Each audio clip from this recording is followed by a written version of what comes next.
Back in the booth, back on the airwaves, coming at you live from the White Claw Hard Seltzer Studios. Happy Monday morning to you, wherever you may be. August 10th, John Reed, Sam Beard, Bad News Bubba, Josh Lovett. We are here to talk sports and other things as we march you closer and closer to football season. Sam, top of the morning to you. Good to see you, my friend. Top of the morning. Good to see you as well.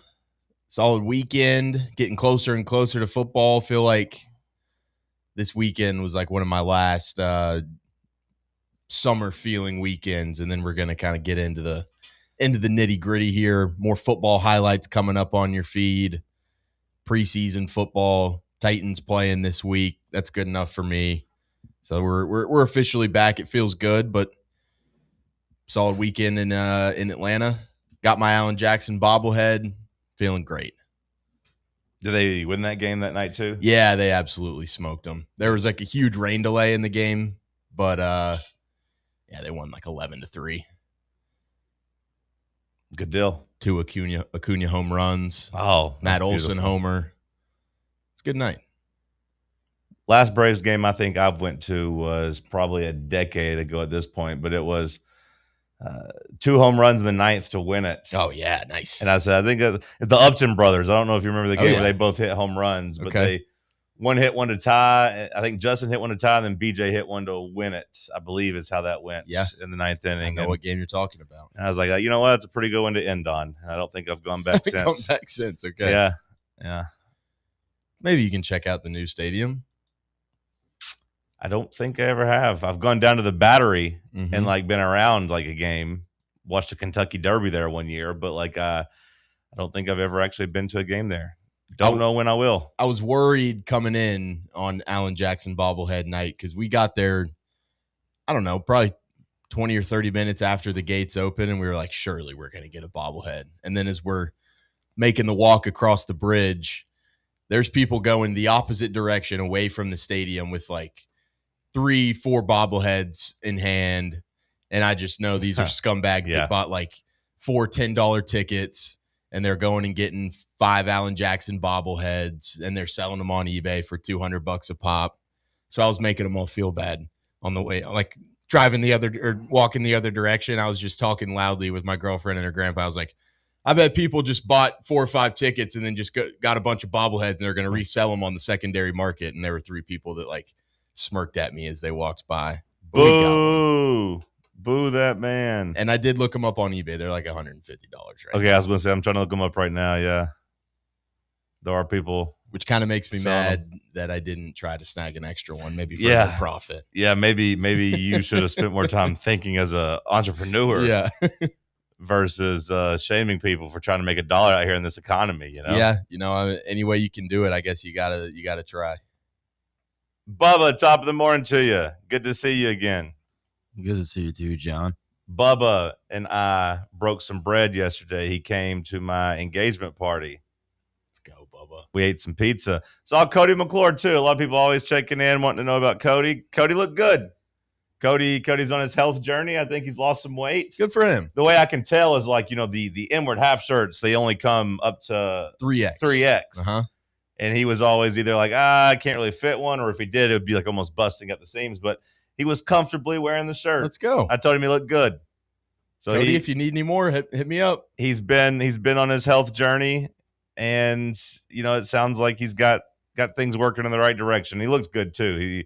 He sounded good talking to him, and he looked good. So I was happy. That makes me happy. Yeah, I'm happy to report that. Yesterday was a cheat day for him, though. Yesterday I did worry. I did worry that I was knocking him off the wagon because we took advantage of the private room at Barley's. They were great hosts, and had himself a lot of pizza. Well, he had himself some pizza, he had himself a couple of drinks, and then he had that look with his buddies like, we gonna go somewhere else after this. So they I don't know how long they stayed out. So hopefully we didn't knock him off the wagon. But got to see Cody. Got to see Bubba. It was a good day for me. Does that mean that like we're the bad influence? Like it wasn't Cody all along. It was just us. At times I did wonder that just about myself, But I do think just the getting to sleep probably a little bit more and not having to stress about the show. It does seem like he's doing pretty good. So I passed along a lot of well wishes from people, but it's good to see him. Good to see him. Good to see you, Bubba. How are you today? I woke up, so that's a check mark off the old list. Amen to that, brother. Just a wacky weekend. Did not go and watch any Friday night high school scrimmages. One was due to concerns of weather. There were some delays happening, but also the teams that I would have watched, I got no hope for them, so I don't want to waste my time on them. Yeah. Complete disrespect intended for them. That's sad. It is what it is. Hope they're not listening. I hope they are, or have some representation from it. Some freshman's just riding with his mom to school, running a little late, listening to their favorite radio guy, Bubba. Just bash them. But then Saturday I went to the night fights that they do at a place down town, and it was a weird experience. Talked to too many people, drank a little too much. No. And then I didn't get to go home until like after 6 a.m. Oh my God. And then I Bubba. obviously woke up for your. So you're just rolling in. It's probably good. Hey, I'm hungover. And then Just no, come eat a whole bunch of pizza. not like that. I'm sleep deprived. Here's my breakfast and lunch. And I just had so many Charlie horses and cramps throughout the whole weekend Nice. that I'm just so timid to go to bed because the leg is just absolutely in shambles. You're afraid the cramp monster's going to get you? Oh, it got me. It got me. There's no dancing around I it. can't go to sleep. The cramp monster's going to get me. Josh, how are you this morning? Morning, boys. Doing pretty good. Not too bad of a weekend for me. Friday had the scrimmage. That went pretty well. 35-14 was the final. We got the win, so we'll take that. Started off really slow though, which I didn't appreciate, but we got it going. And then Saturday went to the One Knox game. Well, with some buddies, had a good time, and then we all went out and hung out after. So it was pretty good. I saw One Knox shirt out in the wild at the Georgia Aquarium this weekend. Really? I didn't. Okay. The guy was like very fast. He was walking very fast past me, so I didn't really get a chance to Acknowledge hey, it. One Yeah. Knox. Good But for it was him. kind of in the corner of my eye, and then I did a little double take, and I go, man, that was a little tiny club soccer jersey at the Georgia Aquarium. I know it's not too far away, but I didn't expect to see a One Knox jersey there. Yeah, I mean, that's good though. I was there as well on Saturday. Oh, really? Yeah. Where were you at? I went with my buddy. They had 2 extra tickets, and they have, I guess, basically behind home plate up in the club level. So Okay. like the 200 level up there, section 206, stand up. So yeah, that was cool. It was the first time I ever been to one of those, and he was mad. He was mad for most of the game because the boys weren't playing great, but we got a good finish. Yeah, we did. They snatched a victory in like the 93rd minute. Nice. Yeah, it was 1-1, and they scored a goal, right near death to win. So that was pretty cool. If that lights a fire inside you, you can check out the Leagues Cup going on right now, Okay. where they take all 18 teams of Liga MX, and then 18 of the teams from MLS, and they kind of pit them against each other in group stages until there's a champion. Okay. Probably not going to pay much attention to that, but maybe. It was the only live sport on last night. I was scrolling to try to find something, and that was all I could find. Okay. Is Nashville performing well in it? They did get a chance to make it into playing, so Okay. they'll play Wednesday. Okay. Maybe I'll watch Nashville, and maybe I'll. Also in the CONCACAF, the U20 USA boys got cooked. I saw we lost to Mexico on a questionable red. Did you see? Was it questionable? Was it legit? No, it was really bad. Okay. I did see that. The dude went to try to slide tackle, and the Mexican player jumped over our guy, made zero contact, but fell whenever he landed. So he sold it like he got his legs taken out from under him, and they gave him a red and sent him off. Probably no VAR at that level either. No, I don't think so. And then also, I know it's the creepiest time of the year for you, John. Little League World Series. Yeah. No thanks. No thanks. Just love out there supporting them boys. Bubba watches the Little League World Series just to watch the umps these days to see how they handle these kids. I went from watching that to Savannah Bananas game. I was on ESPN like after that at some point in time. And then I hate the Savannah Bananas, dude. I'm back on that. Because the dude was using a one-wheel at home plate and he got a hit and then he fell off and then he got thrown out to end the game. And it's like, what the heck happened here? I did see even the biggest banana ball haters giving props though to the one viral catch, the flip catch, where like it's a flip and a twist. Yeah, like, oh wow, this is actually really, really impressive. This is the coolest thing I've ever seen. That was honestly like one of the first times I've been pretty impressed by the bananas. That's what I'm saying. Even the biggest hater. All right, well, good check in.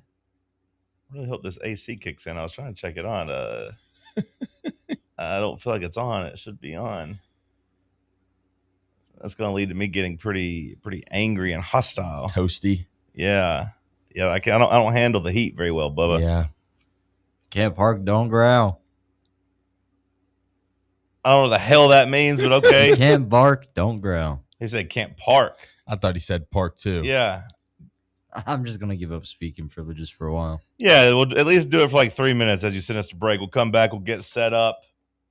Got a Tennessee Vols unfortunate injury.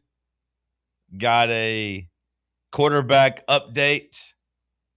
We'll dissect. We'll dive into that. Stick with us. Let's talk sports on Fan Run Radio.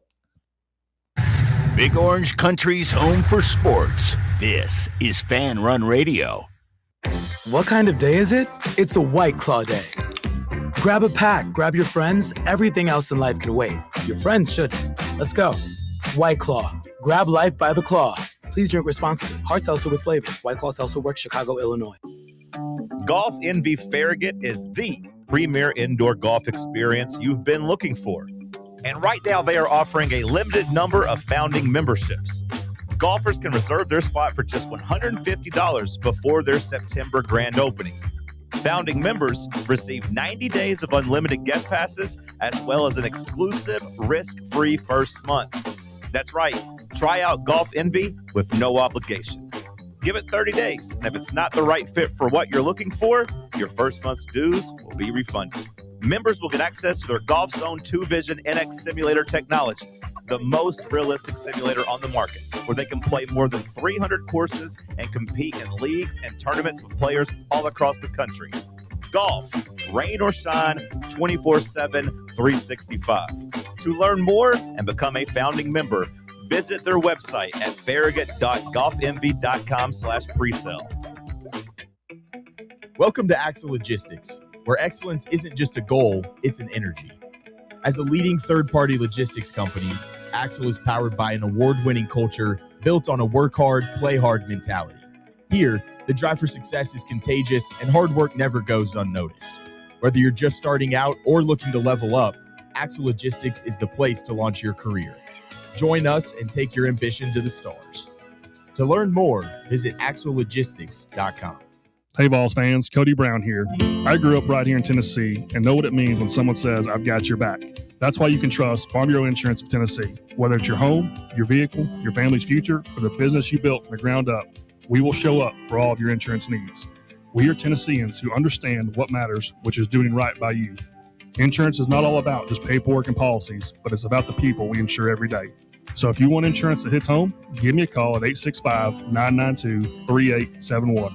Go Vols. Located in Knoxville's historic Old City, Barley's offers great food, live music, the best draft beer selection in town, and now your new favorite place to watch sports.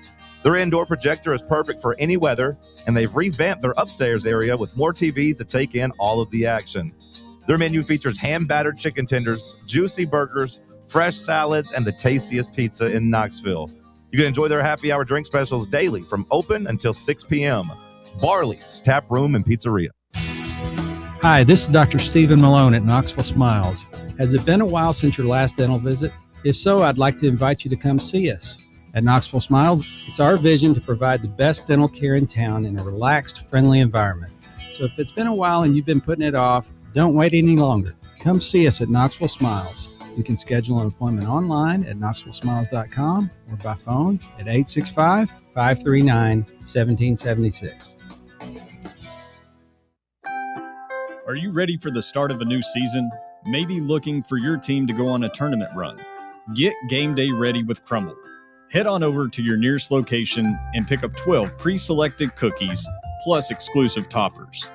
When you're looking for dessert options, there's no question about who you should call on. Our listeners already know. Last year, the Dubai chocolate was a home run, along with the brownie batter. Oreo crumb was another crowd favorite. What new flavor will set the standard this season? If you're in the Knoxville area, there are 3 locations ready to serve you: Clinton Highway, Parkside Drive, and Maryville. Download the Crumble app to build your best lineup and vote on the best combos. You can even put your bid in to request a new flavor. Order in the app and slide on over to your nearest location. Tell them Fan Run sent you, and as always, it's for the fans, by the fans. Don't miss the cookies.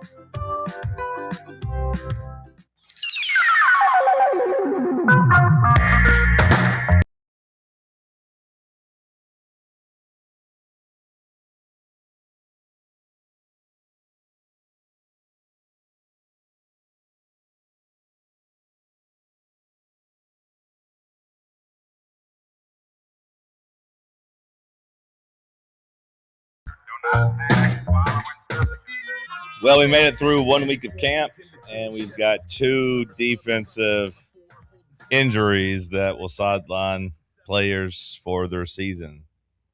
We talked about the Miami transfer. Now we got Jaden Harmon, linebacker, heading into what was it going to be, I guess, his sophomore season, who had got a little bit of shine, a little bit of playing time last year as a freshman. People kind of thought this was a guy on the rise that would be taking a step forward this year.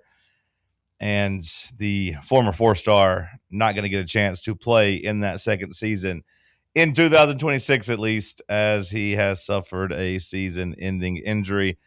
Glass half full, I guess, is that it's at the linebacker position where you feel like you have some depth. Glass half empty, though, is that it's a second injury, like I said, in just 1 week of camp, where you're now, I don't want to say scrambling, but at least you're on alert.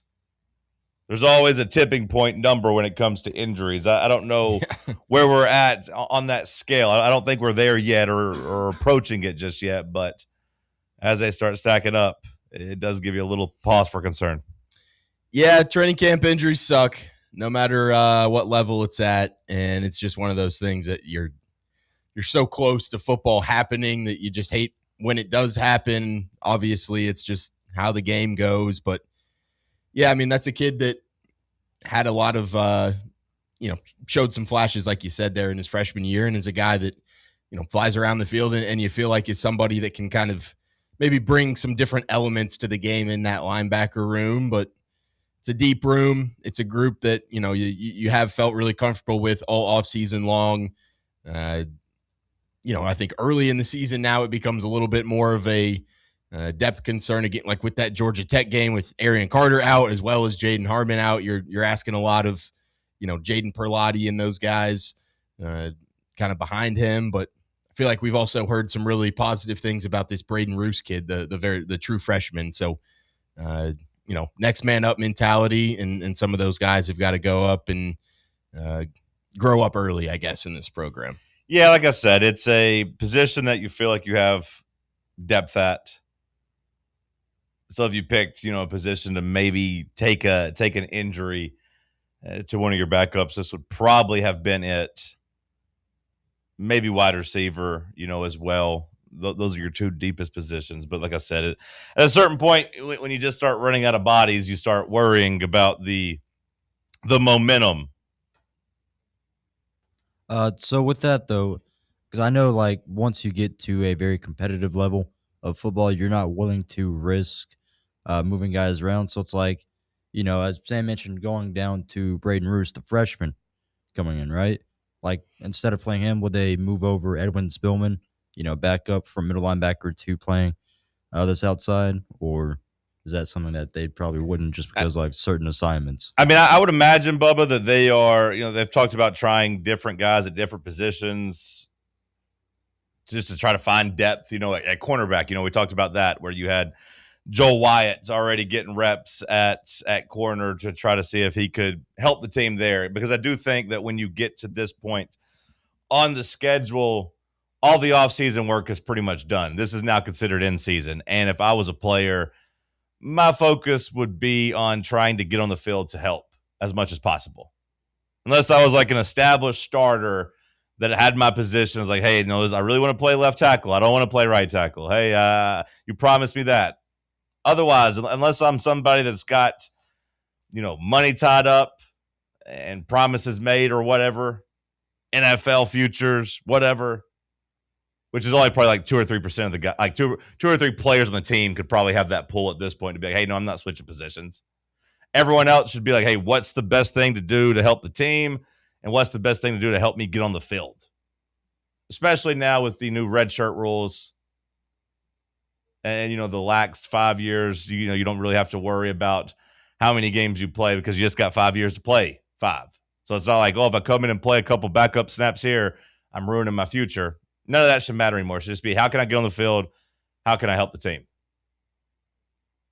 You talked about Spillman, whoever on that defense, just like guys should be wanting to get out there and get as many reps as possible.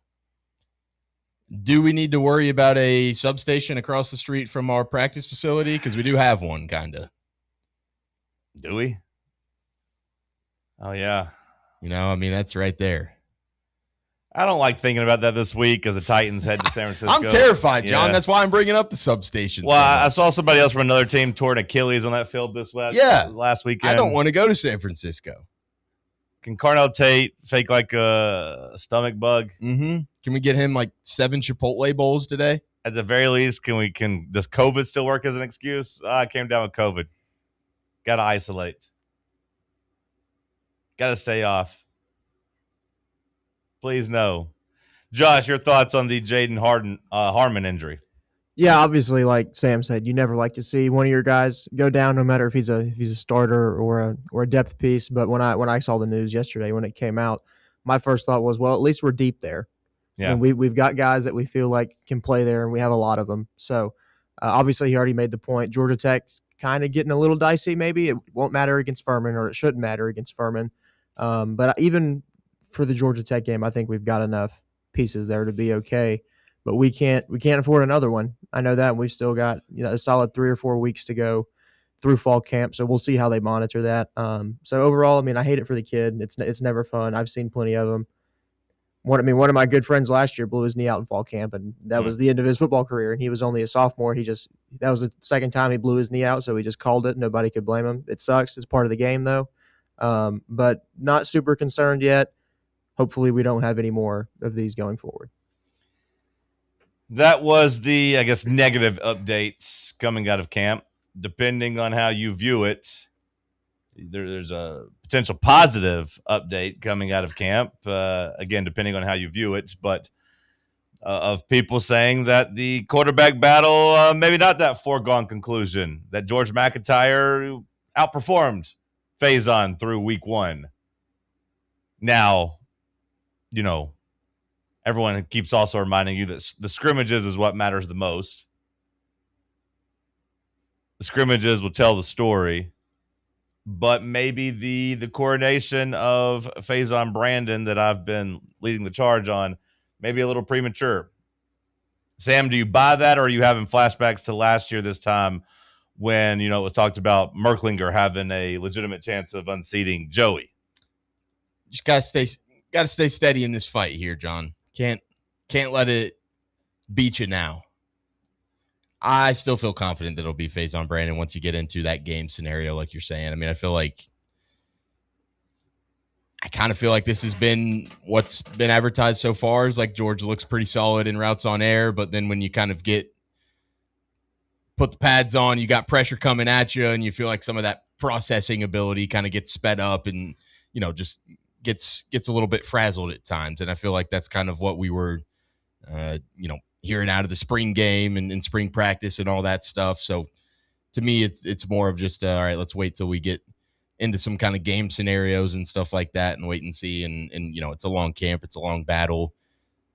I still feel pretty solidified in my Faison take as well. Now, I will say that there has been some highlight throws.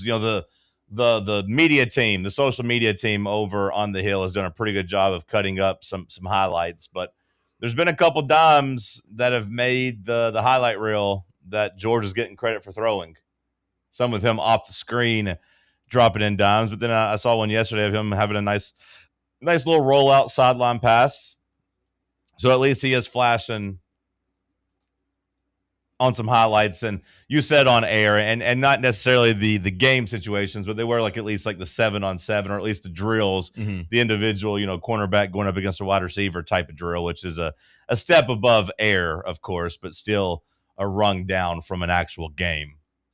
But yeah, Austin Price came out last night with his update and just kind of said, hey, a lot of national people had kind of said it was going to be Faison, and I told you guys it was going to be more of a quarterback battle. And he says that George, through week one, has positioned himself to continue that battle.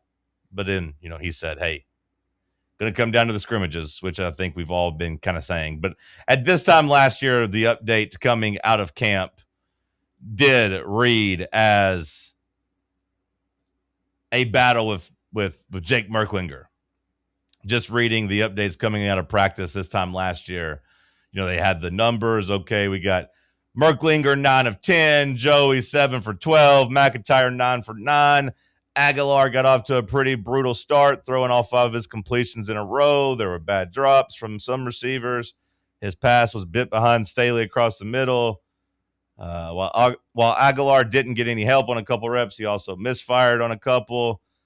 I thought Merklinger had the best day that I'd seen from him, was consistently accurate throwing the football, with his one miss coming on a ball he threw too far ahead. George McIntyre also had a really nice day, but continues to rep exclusive with the third team while we're out there. Aguilar and Merklinger continue to rotate with the first team. So that was the update last year. Now, this offseason has also come back, and people have tried to retcon, gaslight, whatever you want to call it, and said that it wasn't a quarterback battle at all, that it was always going to be Joey. So I keep that in mind as as you go back and remember that they were selling a battle at this time last year. And then, turned around and told you months later, like, no, it was always going to be Joey. It wasn't really much of a battle. This is going to be a true quarterback competition. So my antennas are up a little bit, and I am kind of like you said, I'll believe it when I see it type of thing.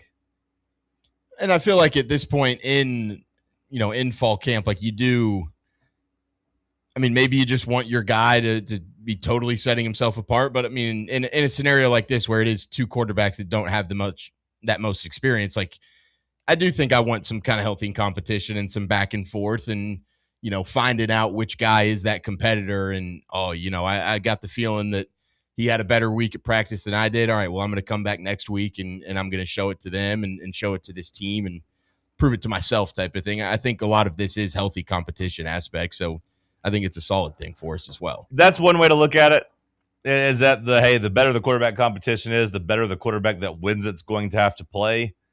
That's a fair way to look at it. On the other hand, I had hoped that the offseason you'd see some real growth from Faison, where he just came in and kind of made it unquestionable that he was going to be the main guy. That seems like it hasn't happened just yet. At this point, how confident are you that we will have good quarterback play by the time we play Georgia Tech? How confident are you that either Faison or George, I've seen some people trying to meme Staub into existence. We're not going to do that here on this show just yet. But between one of the freshmen, how confident are you that you will get good quarterback play by the time Georgia Tech, by the time Tennessee goes to Atlanta? What would you ask of good quarterback play for that game? Because I do feel like you can kind of play that game a little bit like that Oklahoma game early in the season, where it was like, all right, you need some solid plays from your quarterback. You need him to go out there and make a couple throws and be able to execute. But at the same time, You do feel like you've got a run game that you can kind of rely on, and you feel like you've got a defense that you can maybe, kind of take the air out of the ball a little bit if you really don't feel like you want to throw your quarterback just into the fire immediately. Josh, what determines whether or not our quarterbacks played well against Georgia Tech? What's the checklist look like? I mean, first thing, you got to win the game. That's Okay. the most important thing to me. Yep. I don't care what your stats look like. If we win the game, that means you made enough plays to win the game. But as far as individual stats go, no turnovers would be the biggest thing for me. Don't turn the ball over. I mean, I'd like to see over 200 yards passing and a touchdown. Just try to be effective and be efficient. I mean, if you only get to throw the ball 10 times, complete 9 of them. Just try to do what you're asked to do. Complete the ball. Don't turn the ball over, and just manage the game. Really, it's hard to put like an individual statistic. Like I need to see this, and this, just because I don't care what the stats look like if we win the game. Yeah, I don't know if I'll fully agree with what you're saying about winning the game. The way I would phrase is like, there's no way you've played a good game if you lose. So like winning is correct. number one on the checklist. Like on the other hand, like if the quarterback doesn't look good, but Tennessee still makes enough defensive plays, or the run game just dominates, or you have a couple of special teams plays, a block kick, a return, or whatever. Just because Tennessee won the game would not necessarily mean to me that the quarterback played good enough. Like I agree with your premise that like, hey, winning's the most important thing. Yes, of course. And like the quarterback can't get a passing grade in this game if Tennessee loses. I agree with that fully. But like even in a win, there would be some things I needed to see from the quarterback to make it be deemed as a success. I don't know, kind of like you said, Josh, about like what the individual stats necessarily look like. Like I'd like to say like, hey, hit at least 60% of your passes. And really that would be closer to 65%, knowing that Tennessee takes a lot of easy throws. Yeah, like, sure. Tennessee's completion percentage should be higher than most other quarterbacks, just because we take a lot of easy screens that count the same as, deep balls down the field when you look at completion percentages. That should be around 65%. The yards, all of that is dictated on what you need in terms of my requirements. Like if Tennessee's trailing in the game, if the run game's getting bottled up, then I need my quarterback to throw for more yards. But if things look easy and you are, keeping them on the field, just getting gashed up the middle with big bad Deshaun Bishop. Hit it for me, Bubba. Big bad Deshaun Bishop. If he's running for $175, the yards on the quarterback side don't have to be as great. But like you can look at turnovers. And I'll give my quarterback one turnover on the road, kind of as a buffer. Now you don't want it to be backbreaking. You don't want it to be a pick six. You don't want it to be something dumb where, he's you're backed up on your own goal line and he scrambles and fumbles in the end zone. You don't want it to be a catastrophic injury, but like typically I'll say, hey, quarterback's allowed one interception on the road, one fumble or one fumble, not both, before I like really ding you. You don't want to get into multiple turnovers, but I'll give a freshman, whether it be George or Faison, one kind of blemish. Maybe you get fooled by a safety down the field. Maybe a ball gets tipped up. Maybe somebody just makes a great play, whatever. Maybe you don't feel some pressure coming off the edge and you fumble. I'll give you one. I think it depends for me on what that one looks like. Like you said, if it's like a ball that gets tipped or something, like kind of like a fluky one, all right, that's fine. But what I don't want to see any bad reads are going to happen. So like it's tough to say that, but just take care of the ball. Like you said, at the end of the day, just take care of the ball. And the bad read, like I'll allow you to be fooled one time. Like, hey, you didn't see a safety, peel back off, the middle, somebody dropped into zone you didn't see. Like, because the growing pains are going to happen, from any quarterback. To me, it's about when it happens in the game, the process that went into it, and then, assuming it's not a backbreaking, like, fourth quarter interception, how you respond. All of those things matter to me. So, yeah, Sam, to answer your question, like, winning – number one on the checklist. Number two, I'll just say 200 total yards. Maybe 220 total yards. So like if it's Faison or George, like can you add 20 yards on the ground? Knowing that sacks get taken away, can you avoid enough pressure and make enough scrambles to where you end up with 220 yards? Doesn't have to be 20 rushing yards. It can just be 220 passing yards. I'd like to see you limit turnovers to 1. But even touchdowns, I don't really have a number on just because I don't know what we're going to look like at the goal line. We might just be hey, hand the ball off to Deshaun Bishop, kind of like Dylan Sampson in 2024, and he just racks up touchdowns. So I'll say, like, I would need my offense at Georgia Tech to score at least 27 points. Okay. I mean, I feel like with the way that Josh Heupel kind of just gets quarterback play regardless, and kind of he gets statistical numbers from his quarterbacks no matter what, I feel like. And so if it is the turnover game that you're just looking at there, like I do think that's pretty much what you look at in fall camp in these, in these game scenarios, 11-on-11 scrimmage type stuff. If you just go with the guy that you feel like is most comfortable under pressure and can, protect the ball and can keep it in Tennessee's hands, because you do feel like you've got really good pieces around him with Deshaun Bishop, with all these wide receivers that you got. If it's 220 yards, you feel like you can squeeze that out with 800 plus receiver yards coming, wide receivers coming back, and then, all the tight ends that you feel good about, as well as Deshaun Bishop. So to me, like 200 yards feels pretty attainable for either of these guys, I feel like. Yeah, no, I mean, and you're not asking a lot.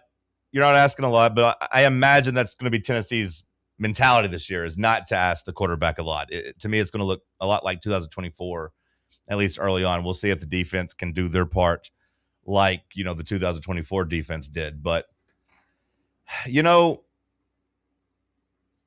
I know we've gotten caught up in the Faison, George McIntyre conversation, throughout the offseason. But, like, ultimately, if George is able to win this battle, I'm still saying no. But even if he is, like, ultimately it's going to come down to, can either of those quarterbacks give you what you need on a game-to-game basis? And, turnovers, I don't have the fumble numbers ahead of me, but, like, Joey Aguilar, despite having all the experience, he threw 10 interceptions last year, which, maybe that's still a low enough number that you don't get too worried about. But did you realize in those 10 interceptions that 4 of those games, 8 of those interceptions came, like, in bunches? Like, on your schedule, you had 4 games last year where you threw multiple interceptions. Mm-hmm. Because even for, most quarterbacks, I know I said a freshman on the road, but, like, most quarterbacks, I'll live with 1 turnover for the most part, or at least, like, as an offense, you live with 1 turnover. Maybe it's a wide receiver, a running back fumbling the ball. But yeah, Joey had 4 games last year where he threw multiple interceptions.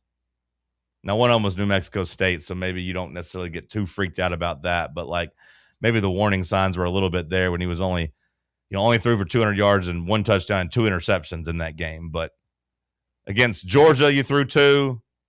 Against Mississippi State, you threw 2. And against Oklahoma, you threw 2.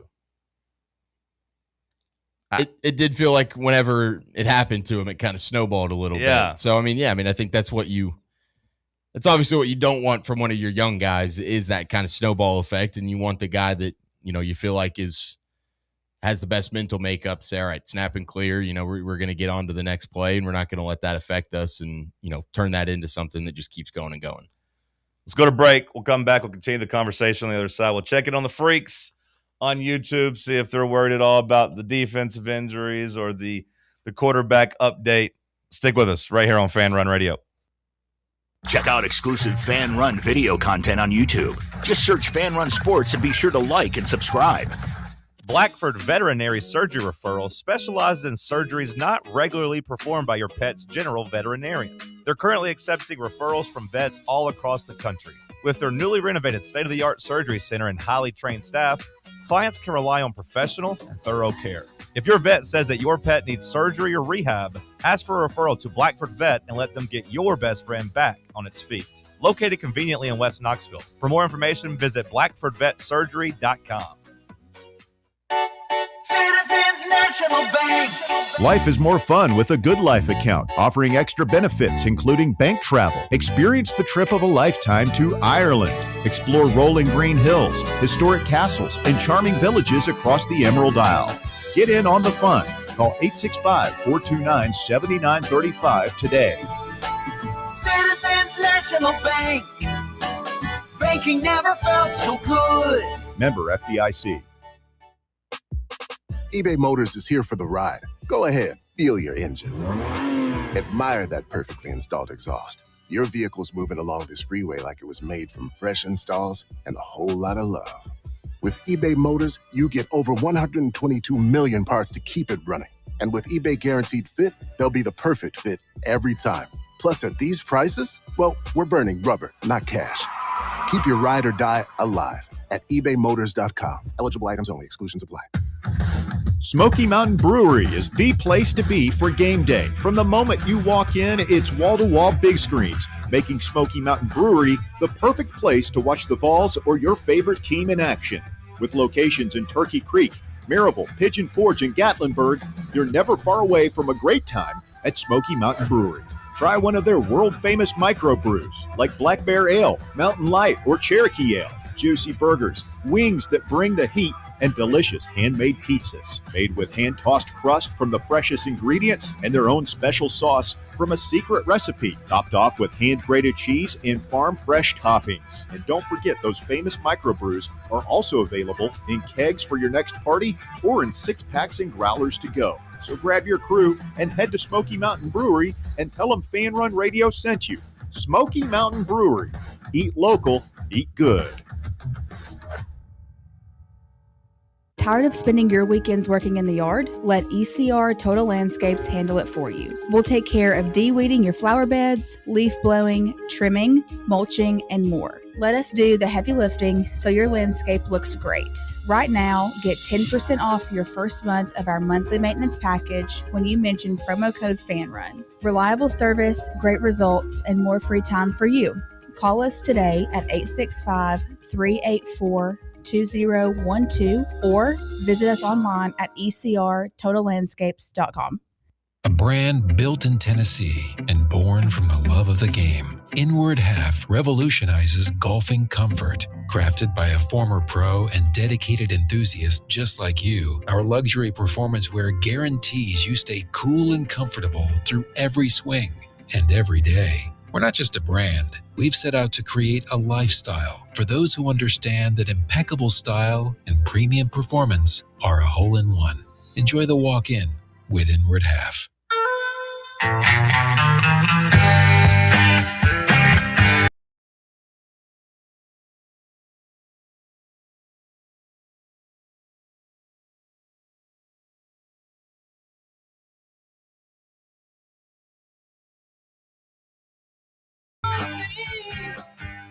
It is interesting going down and looking at Joey's game log from last year and then trying to kind of match it up with the games on this year's schedule that kind of feel like the equivalent.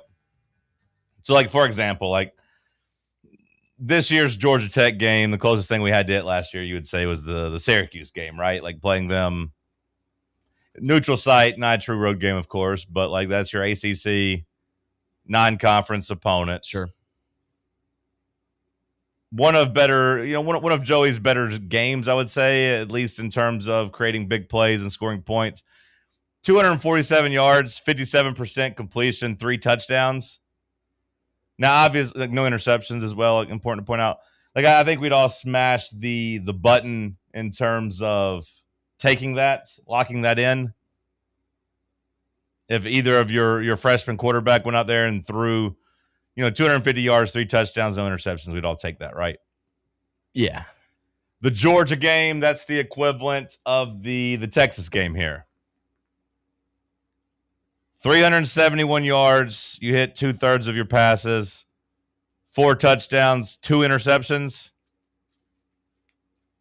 added a rushing touchdown. So, like, I feel like if I tell you 5 total touchdowns, even with the 2 interceptions, you probably lock that in, right? I'm going to hope our defense gets a little bit better and we got a kicker that can make some kicks. kicks. What if I tell you it's just 4 touchdowns and 2 interceptions? I'll take the 1 rushing off. 4-2, is that enough with hitting 2/3 of your passes, throwing for 371 yards? I mean, I don't think it's enough to win the game, but if they showed me that against Texas, I would feel optimistic about the rest of the season. Yeah, type of thing. And that's fair. And that is how he came out of that game feeling about Joey. Was like, Tennessee lost, but hey, you got you a quarterback. This guy can lead us to a couple, to some victories if we need him to, type of thing. Yeah, make a kick, and that conversation is drastically different. The road trip to Mississippi State is equivalent to what? Is that the Arkansas road trip, in your opinion? I guess. Yeah. 335 yards, 1 touchdown, 2 interceptions. I mean, the 300 yards is great, but I don't know if I'd sign up for 1 touchdown and 2 interceptions on the road against Arkansas. Would you sign up for a game-winning drive, though, or a game-tying drive like Joey had in that game, though? Well, for sure. Yeah. Hopefully it doesn't come to that. And I do give Joey credits. I do think in that game in particular, the stats probably more misleading than his other games. The 2 interceptions, I'll say he deserved to throw 1 interception in that game. Yeah, one of those was like the brutal Kitzelman draw or the tip off his hands. Yeah, or something like that, right? I feel like both the interceptions were at least questionable, but probably not great throws. You can't miss high across the middle when you're throwing to your tight end. He threw it high, but the receiver has to make a better play on at least one of those. So I'll say he deserved to throw 1 interception in that game. But like Josh said, you do give him credit for, gutting it out. And one of the better drives in Tennessee recent history was the game tying drive there. The big 4th down catch by Thornton. Was it Thornton or Brazel? Brazel. Excuse me. No, Yeah. Thornton was gone. gone. Yeah, Brazel, the across the middle catch. The standing in there and delivering the ball on the sideline to Matt. I believe it was Matthews down the sideline. Those were big time throws. What about the Alabama? So that'd be the equivalent, I guess, of going to Texas A&M. I guess this year, just when you're looking at road games, would you compare the Alabama game this year to Texas A&M, or would you just say, hey, Alabama's Alabama, and the road's going to be kind of the same at home? Yeah, I feel like Alabama's just Alabama. 268 yards, 64% of your passes, 1 touchdown, 1 interception.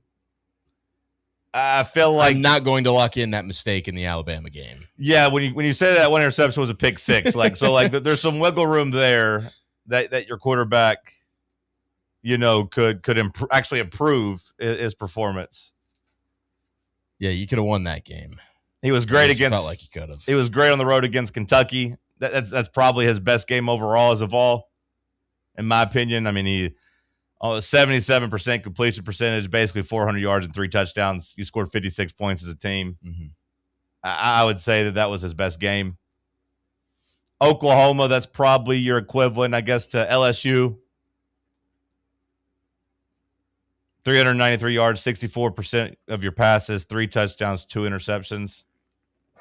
It's hard for me to lock in any multiple interception game. The Georgia one, I'll give a pass because you had 5 total touchdowns. You were a missed kick away, so maybe that. I don't think the interceptions lost you the game in that game. I don't feel that way against Oklahoma. I thought your interceptions, and of course there's the fumble there as well that gets attributed to Joey, even though we know hey, maybe there's a mix up there on the offensive line as well. At the very least, you can't say that fumble was all Joey. I'd give the majority of the percentage to Sanders there on that fumble, but my point is of that exercise, and then you look at the Florida game. I mean, 200 yards, 1 touchdown, no interception. Vanderbilt, 300 yards, 1 touchdown, no interception.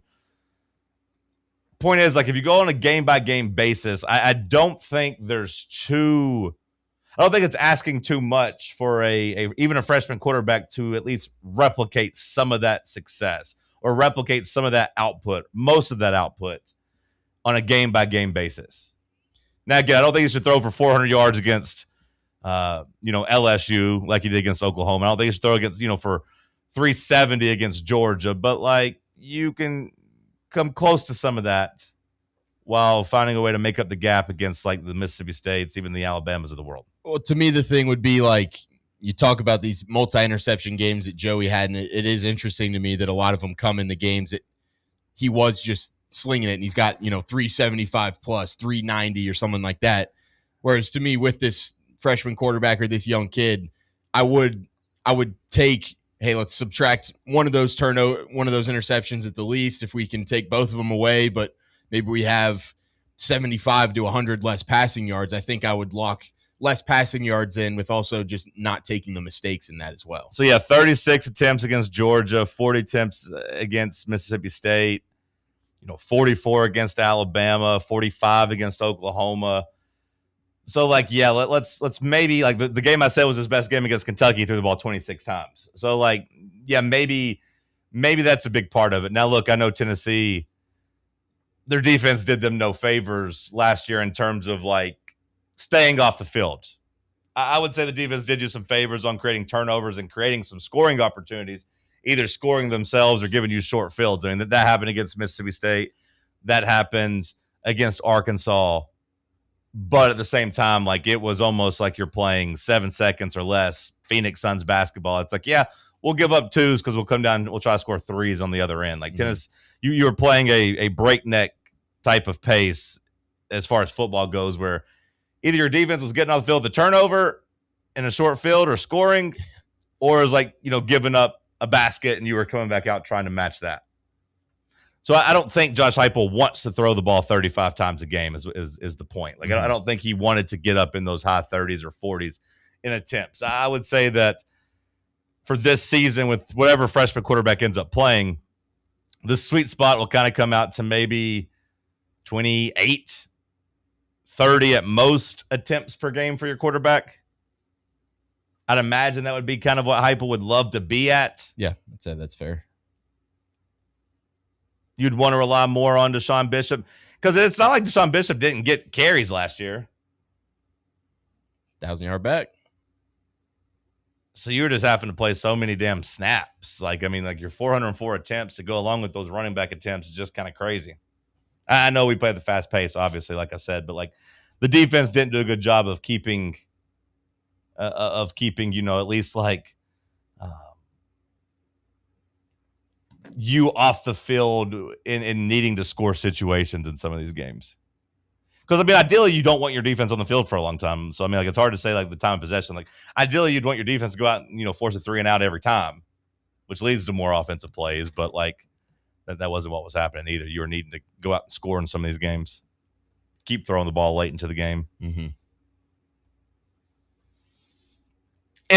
Go ahead. I was just going to say, I'd feel like I'd be shocked if we see, half the games on the schedule where you're going to see 40-plus attempts from the quarterback this year. I think that number is probably going to be cut in half. 3 or 4 games maybe on the schedule where you might be doing that. I hope so. I was just going to say, it feels like a tough task when you sit here in the preseason and we've had the conversation about replicating Joey Aguilar. It does feel tough to say, hey, true freshman or redshirt freshman that hasn't really played, go out there and get us 3,600 yards, go out there and give us 28 touchdowns. That might sound like a tall task, but I do think when you actually look at it on a game-to-game basis, it's not as tall of a task as I think people believe. Mm-hmm. Because some of the stats, I'm not even going to talk about the the ETSU, the UAB games, whatever, but the New Mexico State games, whatever. But just the SEC, the Georgia Tech game breakdown, I don't think it's that impossible to replicate what we got from the quarterback position last year, no matter who ends up winning this spot. We'll see who does win that. We'll have our first scrimmage this week. This time next week, we'll be coming in and really dissecting, something tangible of a game atmosphere. That scrimmage is Saturday, right? Typically, yeah. Typically, it'll be a Saturday morning, and then, like I said, we'll come in on Monday and kind of have some time to dissect it and read and listen and talk to people that were there covering it. Hour 1 of the books. We'll kick off hour 2 with a batch of headlines. We'll look across the world of sports, entertainment, politics, and we'll update you on what's going on there. Stick with us. We'll come back in the toasty White Claw Hard Seltzer Studios. The flagship station for Tennessee football. Fans. Fan Run Radio. Welcome to Axle Logistics, where excellence isn't just a goal, it's an energy.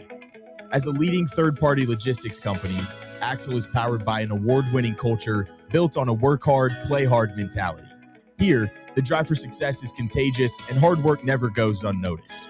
Whether you're just starting out or looking to level up, Axle Logistics is the place to launch your career. Join us and take your ambition to the stars. To learn more, visit axlelogistics.com. Hi, this is Dr. Stephen Malone at Knoxville Smiles. Has it been a while since your last dental visit? If so, I'd like to invite you to come see us. At Knoxville Smiles, it's our vision to provide the best dental care in town in a relaxed, friendly environment. So if it's been a while and you've been putting it off, don't wait any longer. Come see us at Knoxville Smiles. You can schedule an appointment online at knoxvillesmiles.com or by phone at 865-539-1776. A brand built in Tennessee and born from the love of the game. Inward Half revolutionizes golfing comfort. Crafted by a former pro and dedicated enthusiast just like you, our luxury performance wear guarantees you stay cool and comfortable through every swing and every day. We're not just a brand. We've set out to create a lifestyle for those who understand that impeccable style and premium performance are a hole-in-one. Enjoy the walk-in with Inward Half.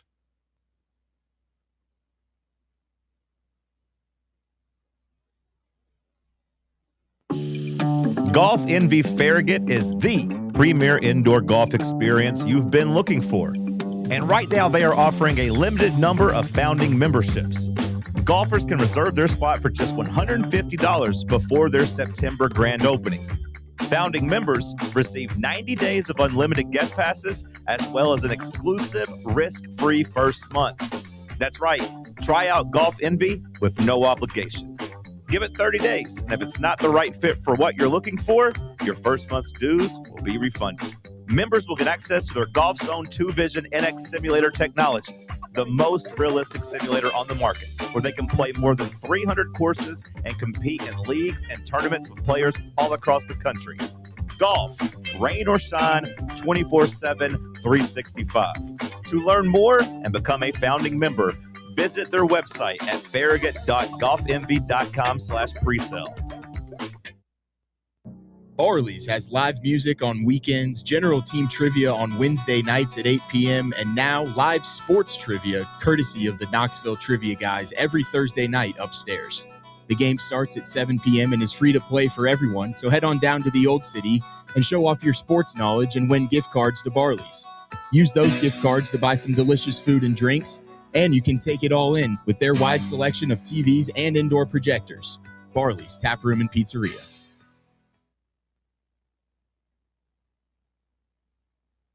You're listening to FM 105.7 and AM 1340, WKGN Knoxville, and W289CU Knoxville, Fan Run Radio. Join us for the third annual Fan Run Night at the Smokies, Thursday, August 13th at Covenant Health Park. Come hang out with the Fan Run crew and arrive early to pick up some swag as we watch the Smokies take on the Rocket City Trash Pandas on a thirsty Thursday, featuring half-price draft beers all night long. It's the third annual Fan Run Night with the Smokies, Thursday, August 13th. Listen to Fan Run Radio for details on how to score free tickets. You may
It is. I feel like from a couple Titans beat reporters I saw, they were like, he could have asked for a couple million more, but it seemed like they just gave him more guaranteed money up front. So I feel like I'll take that. Like you said, I think this is a deal that will probably age a little bit better type of thing. But it's kind of like that Calvin Ridley deal where you were like, oh, we're paying him that much. And then, a couple more guys get paid. And you're like, all right, this is kind of just middle of the pack. Good stuff here. Yeah. I hope that he didn't ask for the couple extra million because the team was smart to be like, hey, bro, taxes. Keep in mind, you don't have to pay the same amount of taxes here. So really, you're way more paid than all these other guys. You don't need to ask for that extra couple million. But, the Titans offensive line at some point has to get better. Like there has to be some actual payoff here to all the investments that you've made in the offensive line. I mean, taking a guard in the top 10 is not ideal. But they've invested in, high dollar tackles in the offseason, or at least like somewhat high dollar, when you go out and sign Dan Moore and you give him a bunch of money. You've drafted J.C. Latham high in the first round. You've invested. You went out and signed some centers and gave them a bunch of money. At a certain point, the offensive line has to be better. And I feel like it's going on year 5 of me saying it can't be worse. Then somehow every year it feels like it's gotten a little bit worse. I don't know, I'd say last year it wasn't quite as bad as it had been in years past. No, it wasn't like great by any means. But Dan Moore instead of was it Daly? Dennis Daly. Yeah, he was really bad. Yeah, like that was maybe rock bottom, but I mean, I could have gone out and done a better job than Dennis Daly did. Yeah, like last year, like you said, like it did get maybe 3% better, but it still wasn't improved enough to where it needs to be. But hopefully you'll start seeing some improvements there. It got better as the year went on too. The more that group played together, the better they got. Yeah, and I'd say Cam being better probably helped them too. Cam getting the ball out a little bit, knowing what he's doing, probably was a little bit of a boost for them as well. But hopefully the Titans' offensive line continues to improve. Next year's a solid year for some offensive line talent too. I'm looking at like an early look at the 27 big board, and they've got 6 tackle prospects inside their top 50 rankings. That could be right where we're looking too. I think that's something that Tennessee's probably got in their mind for the future. Next headline, please. So as we all know, the 2026 class of the Pro Football Hall of Fame got inducted this past weekend. These are the first-time eligibles for the 2027 class. You've got Rob Gronkowski, Ben Roethlisberger, Adrian Peterson, Richard Sherman, Cam Newton, Antonio Brown, Le'Veon Bell, Andrew Whitworth, Gerald McCoy, Eric Weddle, and Alex Mack. Which of that group do you think will be first ballot Hall of Famers?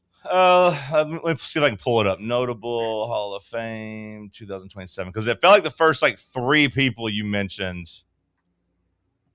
were locks. Yeah, I would agree with that. Who were the first 3 you mentioned? Gronk, Big Ben, and then Adrian Peterson. Yeah, to me, Gronk's a lock. Is Big Ben a lock? I don't know if Big Ben's a lock for first ballot. I feel like Adrian Peterson is more than Big Ben. I don't. Yeah, Big Ben I think gets in eventually. He might get in first ballot. I wouldn't call him a lock. All right, so Richard Sherman, I feel like he's a Hall of Famer, but again, maybe not one of those. Sherman will get in. I just don't know if he's a first ballot guy. Who else did you mention? Who else on that list? Cam Newton is there. Cam Newton won't get in. Antonio Brown, he won't get in at all. Cam he Newton should get in, but he won't get in. Antonio, yeah, he might eventually. That would be the greatest Hall of Fame speech of all time. That's why they won't let him in. He'll go crazy. He's definitely not getting in first ballot, I wouldn't say, but because I mean they are protective about that, in terms of giving people that type of respect. But I bet Andrew Whitworth is. Yeah, Andrew Whitworth's probably going to get in. He'll be a first ballot. I do think it's hard to deny Antonio Brown's streak, though, from 2013 to 2018, where, I mean, he was the best receiver in the league, or at least number 2. 1,500, 1,700, 1,800, 1,300, 1,500, 1,300 yards during that, 6-year stretch. 8, 13, 10, 12, 9, 15 touchdowns. And he's got a Super Bowl. He does have a Super Bowl ring, but he is a little crazy, and the end of his career was obviously not good. So, again, I don't think he gets rewarded as a first ballot, but it does feel hard to hold a guy out with 12,000 yards. What does the NFL Hall of Fame wide receivers look like? Like just in general, who's in the Hall? Yeah, what's the threshold, like career yards that you need to have. Because I feel like 10,000 yards for running backs, kind of you're going to get in if you get 10,000 yards. I'm looking at like the Hall of Fame guys. I mean, of course, Rice is there. Tim Brown, 14,000. Isaac Bruce. Andre Johnson got in. Okay, Andre Johnson got in at 14,000 yards. That's a lot. Are you familiar with like the Pro Football Reference Hall of Fame monitor stuff? That's what I'm looking at right now. How legitimate is it though? Like, I mean, is it I pretty feel like accurate? It's pretty solid. It says a score of 100 is around the average for a modern era inductee, and they've got Antonio Brown at 104 right Okay, now. and 100 means that you've got a good chance of getting the in. average of modern era inductees. I was just looking at the modern era though, and like we haven't really put any wide receivers in below 13,000 yards. I mean, like any of the modern day guys. Now, like a couple of years from now, like DeAndre Hopkins, I would imagine gets in. He's only got 13,000 yards. Mike Evans should get in. He's got 13,000 yards. They've let people in for less, for sure. I mean, there's a couple guys on this Hall of Fame monitor that are in the, the 60s and 70s rating. You've got some guys in the 90s. They have Tyreek Hill at a 96 or a 95.9. Tyreek Hill is going to end up getting in the Hall of Fame. Okay. It feels to me like it's hard to get in the NFL's Hall of Fame, but so I don't know if Tyreek gets in or not. But Andre Johnson, I should say, or Calvin Johnson, excuse me. Calvin Johnson, 11,619 yards. Now he only played 10 seasons or 9 seasons even, so that average gonna be much higher. His Hall of Fame score on here was an 84 as well. Okay. Calvin Johnson. Is Reggie Wayne eligible yet? Because he's not been put in yet. He's one of the highest rated guys that can go in. Yeah, Reggie Wayne is he's at least one of the notables on the ballot on the article I checked out. He should get in this upcoming year, you'd think. Surely. His Hall of Fame score for reference is 112. 112, yeah. It says the average Hall of Fame wide receiver has a score of 102 and has a career of 11,400 yards and 87 touchdowns. Yeah, Reggie Wayne. So Reggie Wayne he'll get in there. He's got 5 fewer touchdowns than that, but has 3,000 more yards. I would say he gets in. Plus, he's getting the Peyton rub. That might actually be hurting him here, Bubba. Is Really? Peyton, Peyton just the inflating his guy's stats a little bit, playing with a great quarterback. But he'll get in, and being overshadowed by Marvin Harrison Jr. Marvin Harrison Sr. probably didn't help much either because he's number 2 receiver on some of those teams. I'll say this about quarterbacks: Ben Roethlisberger is under the average for Hall of Fame quarterback. I just looked at that. He's got some guys under him that are in, but him playing for the Steelers will help him, and him winning 2 Super Bowls obviously will help him. So I do think he gets in, but I don't think it'll be on the first ballot. Yeah, he won't be first ballot. Do you have his score pulled up? I just pulled it up. Big Ben's at a 100.28. The average Hall of Fame quarterback is 110. Do you have Eli's pulled up? Yeah, I can find it. Eli, I imagine he's down in the 90s. Eli's at 87, so Okay. he's lower than Big Ben is. Because Eli, I don't know if he gets in unless he's got just the Manning name rub and the 2 Super Bowl rub and playing in New York. So Big Ben will get in. Wish we had tiers of the Hall of Fame of just obvious no-brainers, and then to me, Ben Roethlisberger is in the category of this doesn't feel right and it looks gross, but he kind of deserves it. Yeah. Adrian Peterson is also the highest rated running back from the Hall of Fame ratings. That's not in yet. He's at 125.6. The average Hall of Fame running back grade is 106. Yeah, he's 100% going to get in. He might be first ballot, and I would imagine he will be unless they're holding the off the field child abuse stuff against him, or I don't think that necessarily will taint his candidacy. But somebody who's a lot lower on this running backs list than I thought they would be. Who's that? It's Derrick Henry. Yeah, he's all the way down at he's rated at a 67. That to me feels pretty low. Feels wrong. Yeah, I guess. I mean, he had a 2,000 yard season. Yeah, I mean, he's at 13,000. He was an offensive player of the year. Yeah, I don't necessarily agree with that one. I'll be curious to see how his score rises over the next couple of years as he keeps hitting milestones and rising up the rushing rankings. Because I mean, he's right now, like what, the outside or right at number 10 all time. Is that right? Yeah, he's getting up there. I feel like maybe like Henry's team accomplishments are kind of holding him back on this rating. I feel like his individual statistics, you definitely feel are worthy, but I guess if he had a ring, you'd feel a lot more comfortable with him getting in. Does that matter in the NFL? I mean, I know it does for quarterbacks, but does it matter for like position players? Probably to an extent. Like if you're a superstar player like Derrick Henry was at one point, or still even is, I guess, to an extent, they would want you to lead your team to a Super Bowl. Guys in the top 17 of the all-time rushing are all in the Hall of Fame except for Adrian Peterson, who is going to go in, and Frank Gore. I don't know if he'll get in. Yeah, like Frank Gore's number 3 all-time rushing. But Derrick Henry's better than Frank Gore. For sure. So, yeah, I would say Frank Gore's an outlier here. So, like, only one guy of the top 17 hasn't gotten in, once Adrian Peterson gets in, and Derrick Henry's still active, of course, so he's not in. Mm-hmm. So, like, if you tell me that he is going to crack the top 5, top 6, like it. How far away is he from that? From the top 6, he's only he right now he's at 13,018 yards. He's another season away from being top 6. Curtis Martin's number 6 at 14,100 yards. So it does feel like an 1,100 yard season. He'll pass that. Adrian Peterson's number 5 all time, and he's at 14,918. So Henry needs 1,900 yards over the next, call it 2 seasons, to break into the top 5 all time. I would imagine he does that. I would think he'd get as high as 4th. I think he'd pass Barry Sanders at 15,200 as well. I feel like we had this exercise where we were like, I think he can get up to 4, but I don't think he can pass Frank Gore. No, he needs 3,000 yards to pass Frank Gore, and I don't.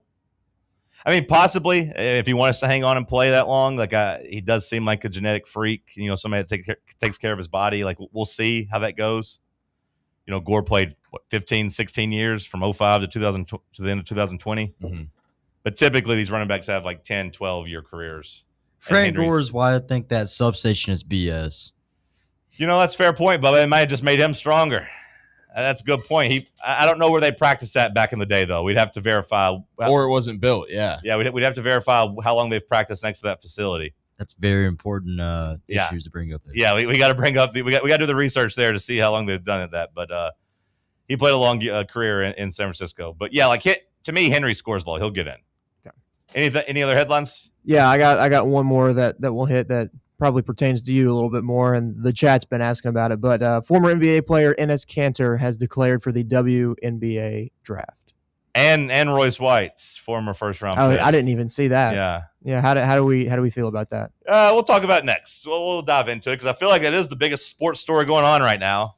Sports and politics intersecting. We'll dive into that next. Let's talk sports on Fan Run Radio. What kind of day is it? It's a White Claw day. Grab a pack, grab your friends. Everything else in life can wait. Your friends shouldn't. Let's go. White Claw. Grab life by the claw. Please drink responsibly. Hard seltzer with flavors. White Claw Seltzer Works, Chicago, Illinois.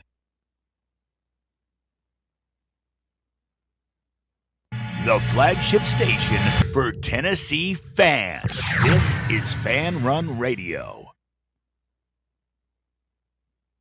White Claw is taking hard seltzer to new heights with White Claw Surge. At 8% alcohol, White Claw Surge is a stronger wave of refreshment that doesn't compromise on taste. Available in 4 bold waves of flavor like ripe blackberry, citrusy blood orange, zesty natural lime, and tart cranberry. Check out your favorite retailer in-store and online for the White Claw Surge Variety 12-pack and 16-ounce single-serve cans. White Claw Surge. Please drink responsibly. In a world filled with deadlines and screens, sometimes we forget the simple joys of life, days filled with special moments. At Inward Half, we understand the essence of these moments. Feel the difference between our breathable fabrics and flexible apparel as you disconnect from the hustle and bustle and reconnect with what truly matters. Inward Half, simple luxury for on and off the course. Running a business, coaching a team, planning your next big event, you need more than just gear. You need SM Athletics and Logo Solutions. Custom uniforms, branded apparel, promotional products, done right, done fast, and built to show off your brand with pride. From local businesses to high schools to major universities, SM Athletics is trusted by winners. Get real service, get real quality, get noticed. SM Athletics and Logo Solutions, where your brand comes to life. Visit smathletics.com and let's build something great together. Smoky Mountain Brewery is the place to be for game day. From the moment you walk in, it's wall-to-wall big screens, making Smoky Mountain Brewery the perfect place to watch the Vols or your favorite team in action.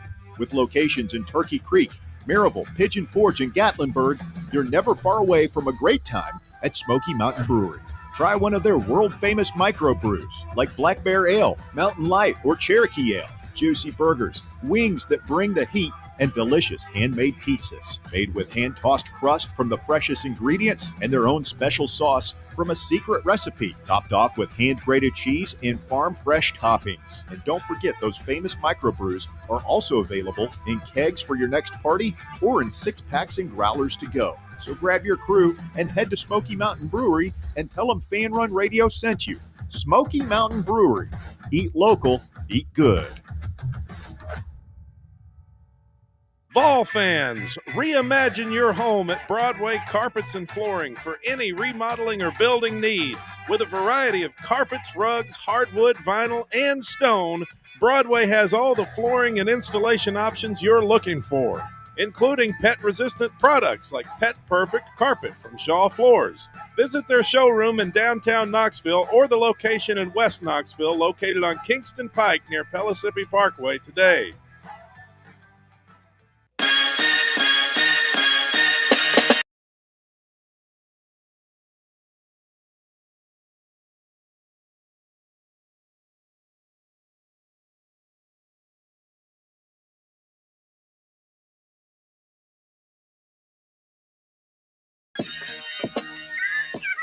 Put on your nose and fake hair and makeup because we're headed back to the circus, the clown show that is the WNBA, where they just can't go longer than a couple days without finding themselves in more and more controversy. Can we just play the show outro for this segment? It's the last call or the curb. Yeah. I mean, it feels like one long episode of Curb Your Enthusiasm. It does. The frolic, the joyful frolic, I think is what that song is officially called. But on one hand, you had the Enes Kanter freedom and Royce White. On the other hand, you had DeJohnny Carrington and Sophie Cunningham getting into a fight. Then a player going into the locker room after getting ejected and tweeting white privilege, or I guess posting white privilege on threads. So we got that side of the race war, the culture war still going on. And then on the other side, we got the culture war of what's a woman going on.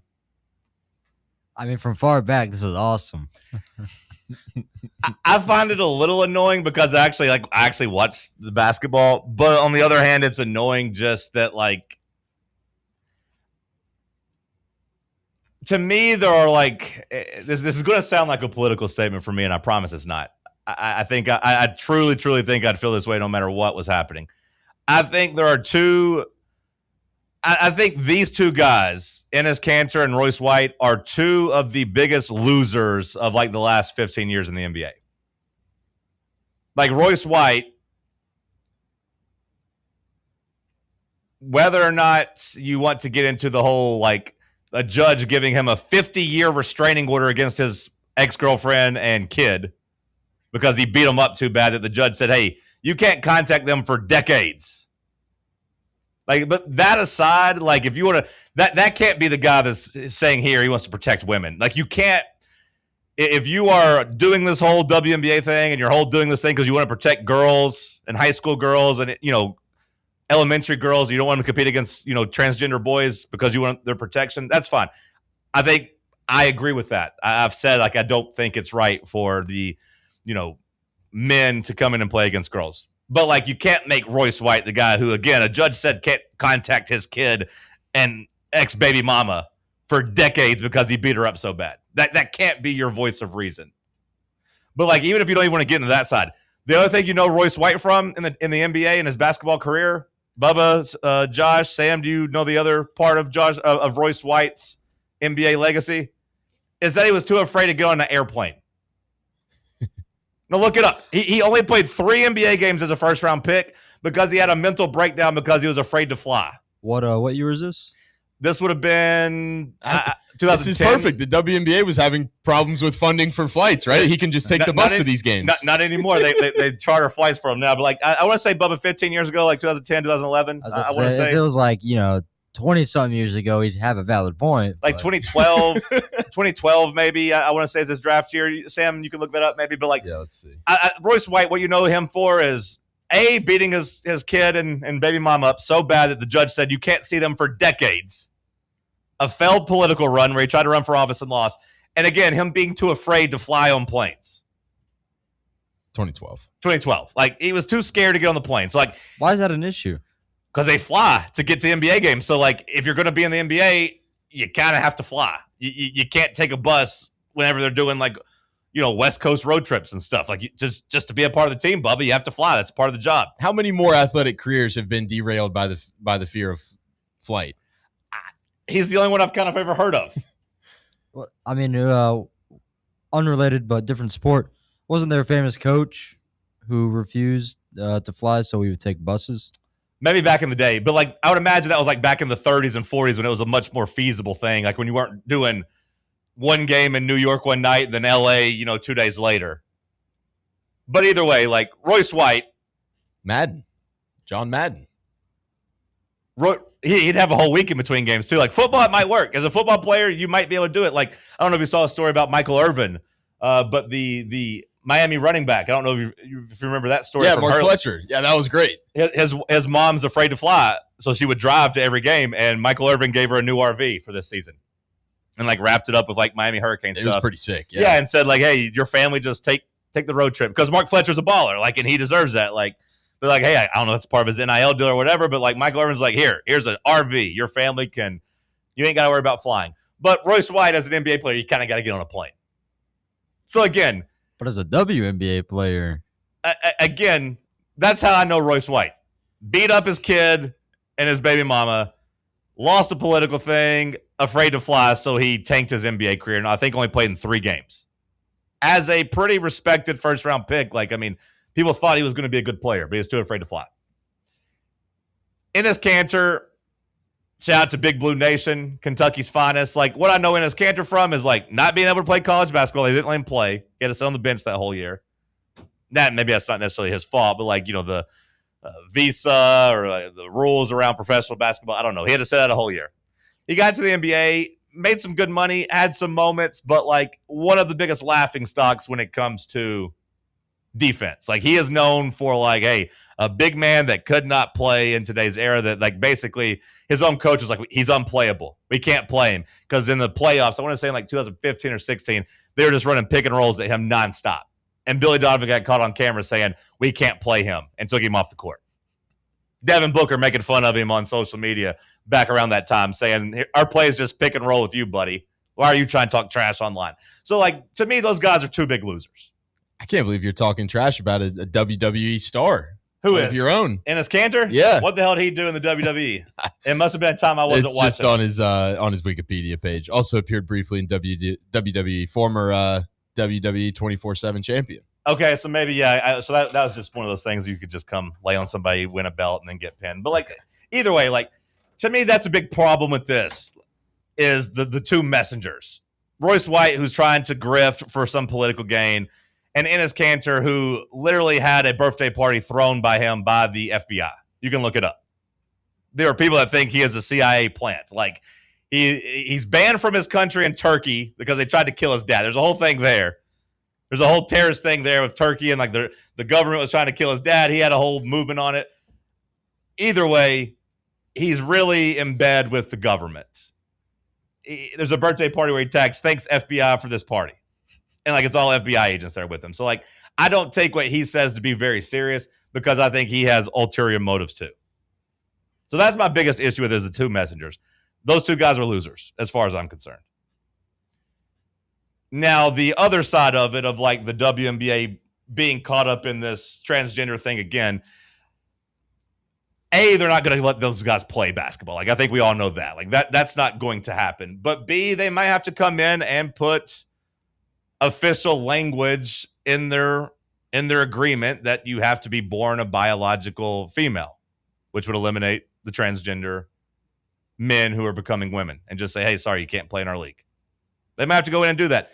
I don't know if it'd be something as simple as like, hey, past the age of 12, past the age of 14, or if they just do a wide sweeping thing of like, hey, only female-born players are allowed to play. They might have to go in and add that, which I would imagine would feel like a win for the people who are trying to create some controversy here, because there are no current transgender players in the league. And I don't know if there's any prospects of adding one anytime soon. It doesn't feel like it's a real problem, but for some reason, this has been a big talking point over the last couple months. They might force the WNBA's hand there for sure. They might be successful doing that. That's kind of my take on it. My favorite tweet from all of this was, I'm trying to join the WNBA, not on some trans political protest or anything. I just like playing basketball and think if I lock in, I could probably come off the bench. Yeah, I mean, now they make some decent money. Some of the players make $1 million. It could be a career. Lock in and get out there and bump around with the ladies a little bit. So 2 things. One, it puts them in a really bad spot because it's like they want to market themselves as inclusive and they have pride nights and pride players and those are the community. Yeah. So if you kind of put in writing and halfway alienate part of this community, what does that do for you? And that's why they haven't probably put it in official language. And like, that's the biggest part of it, Bubba, is like, I don't think most of these people are acting in good faith. I'm not saying that there's not rational people, and I consider myself a rational person. Like, again, I don't think transgender men should be allowed to then go and play women's sports. Like, I agree.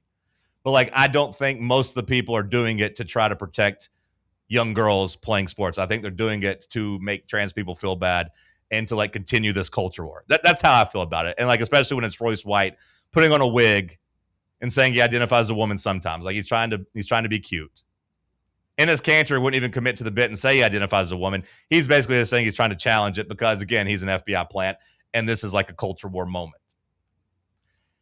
The WNBA, I don't know if you remember a couple weeks ago, I compared it to just like an underground rock group, an underground artist, before they break mainstream. That's what the WNBA was for 30 years. And like, they were the inclusive Black queer league. I mean, that's what the majority of their athletes were, and that they would say the same thing. So like, they did sell a lot of tickets, and the people that were watching were people that in large part agreed with those political views and didn't want any exclusivity. They wanted inclusivity. But now they've gone mainstream. Like, for better or worse, like, Caitlin Clark has brought eyeballs and attention to the league. Now, I would question of how many people that love Caitlin Clark actually love Caitlin Clark or view her as the straight white girl that can go in and try to fight the system. Like, I do wonder, like, everyone's motive there. But, like, either way, like, Caitlin Clark has brought eyeballs there of people that like watching her play basketball, that want to continue watching women's basketball. There are some real legitimate fans there. And I do think the gripes about trying to protect her and the way she gets officiated, I do think those are well-founded. But there's a lot of people that want to use her as a political instrument. And she's not really signed off on that. Like, just go read the replies and mentions to her posting a picture from All-Star Weekend with Barack Obama. You had a lot of people that thought of her as somebody that wouldn't post a picture with Barack Obama. Sophie Cunningham wouldn't. Maybe not. Which, to me, I mean, like, to be fair to Sophie, like, I do think Sophie's tried to walk it back, because I think Sophie found herself in the culture war, and she liked the positive attention, but the negative attention I do think was starting to weigh on her too, because if you look at her last 3 or 4 games since Riley Gaines showed up and took the political picture and how it's kind of like blown up and everything, she hasn't played very well. And then last week she came out herself and was like, hey, we need to, it's kind of funny. It was the Tim Robinson hot dog meme of we're all trying to find out who did this as the Wiener Mobile is wrecked through the window. But she came out and was like, hey, you guys love talking about everything in the WNBA except the basketball. We need to just focus on the basketball, which is funny because, again, she's the one that kind of made this a big talking point and then posted on Instagram, I said what I said, basically like, come at me. But then last week, she's like, hey, let's just get back to talking about basketball. So she I think, has realized the distraction is brought onto her team and her teammates and someone like Caitlin Clark and their head coach, who the head coach is more willing to speak out against her own team and her own players. It just kind of created a rift in that locker room as it is. So, like, it's all just kind of been a poop show, if you will. It's just been nothing but controversy. The other controversial thing I have to say about this, DeJounte Carrington might be better looking than Angel Reese, respectfully. She likes girls. She was involved in the WNBA controversy from the All-Star weekend of, like, all the girls cheating on each other and everything. So, like, she's been in the news for the wrong reasons, too, over the last couple of weeks. So, like, it's not just Sophie Cunningham that is doing a detriment to the sport. It was the way they were acting around All-Star weekend. It's the white privilege take. It's all that. Like, it's a sideshow that was ran as almost a side project for the NBA that has now become mainstream because of players like Caitlin Clark. And they don't have the leadership in place that can handle it. Like, their commissioner is terrible. We know that for other things. Like, you saw it with the Dan Patrick, her skipping the interview of Dan Patrick to go golf. She's not a serious face of the league. She's not equipped for this. And it's just been controversy after controversy after controversy, and she can't handle it. And the players have never really had to handle it because there haven't been enough eyeballs on the sport to get the media training. I would say even going back to the women's, like, college basketball level, we don't really pay enough attention to women's college basketball prior to Caitlin Clark for them to even get the media training that the men at college get. So, like, the players, the commissioner, they don't really know what to do here. Like, there's a reason Caitlin Clark, like, she's the only one, and I'll say Asia Wilson, who's a big enough star, who is the face of the league. Those two are smart enough to, like, sidestep controversy and not really say anything inflammatory, which makes some people mad that Caitlin Clark won't come out and speak up for the class of people that feel like they're under under attack, like black girls and lesbians and transgenders. Like, Caitlin Clark hasn't really came out and said anything in their defense, but on the flip side, she hasn't come out and said anything against it, which has made the right mad, where they've kind of now rallied against Caitlin Clark a little bit of saying she's a coward that's afraid to speak up. I would love if she came out and said, hey, Democrats buy sneakers too, because they love that line from Michael Jordan when he said that. Like, he's not going to alienate Republicans. Republicans buy sneakers too. I'd love if Caitlin Clark came out and said that. Like, hey, I'm not going to make anybody mad. I'm here to play basketball and sell sneakers and insurance, bro. I'm not here to fight all this social justice or culture war for you. But, like, there's a reason to me that those are the only two athletes that have handled it the right way in the WNBA, whereas everybody else has just been nonsensical. But the people in the chat and the people in the audience, there's a lot of people that only have this to go off of with the league. And to be fair, like, it is overshadowing everything. So, like, I'm not blaming you, but I'm saying, like, it's just a failure all across the board. Because even when it's not the social justice or culture wars or whatever, it's them beating the hell out of Caitlin Clark. And now it's like Sophie Cunningham getting a cheap shot to the face. Like, I saw some people crying about how that shouldn't have been a flagrant two because, and there's clips of Sophie Cunningham doing the same type of fouls to girls, and she does play that way, despite being like a cute blonde. Like, she is kind of more the enforcer, dirty type of defensive player that takes hard fouls. Like, she's gotten away with it in the past. She's gotten punished in the past. I think it could have easily just have been that, and you move on, but instead, Carrington goes into the locker room, calls it white privilege. Caitlin Clark gets a technical rescinded because she bumped the ref, and they're like, you get suspended for the next one. We'll take this one away. And it does look weird, but, like, that's not the conversations that I think anybody wants to be having because it's not necessarily driving eyeballs to actually watching games. It's just like tabloid fodder. Carrington's got a nice hip tattoo. She's a very attractive girl, Bubba. We get it. She is. She is. But she's got a little mean streak in her, too. Did you see the foul? Yeah. Which it was funny. I got to capitalize off that, which because people aren't watching the WNBA the same level, like, the sports books don't monitor it the same way. So she took that flagrant foul, They're reviewing it. I go online to look, and they're still offering under 18 points on Carrington. So I put a nice size wager on under points because, like, she's going to get ejected. And sure enough. Oh, live? Yeah. Because she scored 8 points in like 3 minutes. So her over-under went all the way up to like 18. And I said, even if she plays the rest of the game, she might not get 18. It processed, yeah. That was a nice chunk of change for me for watching. Because I was like, they kept the lineup. Now, as soon as I put the bet in it, then they took it down. But I got mine in. So I had a nice little chunk. That's smart. Yeah, a nice little chunk on the under. It pays to watch. But because like there's not enough eyeballs, they don't regulate it as closely. So, I was all for the throw. I was like, throw her ass out. She took down Sophie. Get her out of here. There's no place for that. Flagrant 2. Did you open up your app just as soon as that foul happened? Yeah, I was like, I want to see. Because I had a little bit of a parlay, like with her to score 11. That I was like just checking to see, like, because you can't get some actual good cash outs there. Because again, it's not regulated as much. Like I've gotten out of a couple injuries before, so I just went to check and then I looked at her over under. It was like 18. I said under, hammer it, and then sure enough, she got ejected. Pretty solid. But she should have gotten ejected. Like I don't think any like non-biased, either social justice warrior or right side culture war person like would look and say that she shouldn't have been, if they're being honest about it. If you're removing your agenda, it was a dirty play. That's another week. It's another story. Like Sam said, it's just the circus. We show up, we make fun of the league, we talk about everything they do wrong, and that's just kind of where we're at. Never gonna have a sports league that is a success when the sport isn't actually the number one interest or thing going in the league. Kathy Engelberg's a loser. They got to get her out of there. She's a commissioner. But also, like, Adam Silver is a loser, too. Like, he has not been good at running the NBA. They're in charge of running the WNBA. He's failing at this, too. Like, they just need to sweep, maybe change across the board in basketball. And to me, that's maybe the biggest takeaway from all these controversies and scandals is just how poorly ran, maybe both leagues are. But to answer the ultimate question of what I think about it, I think Enes Kanter is a loser.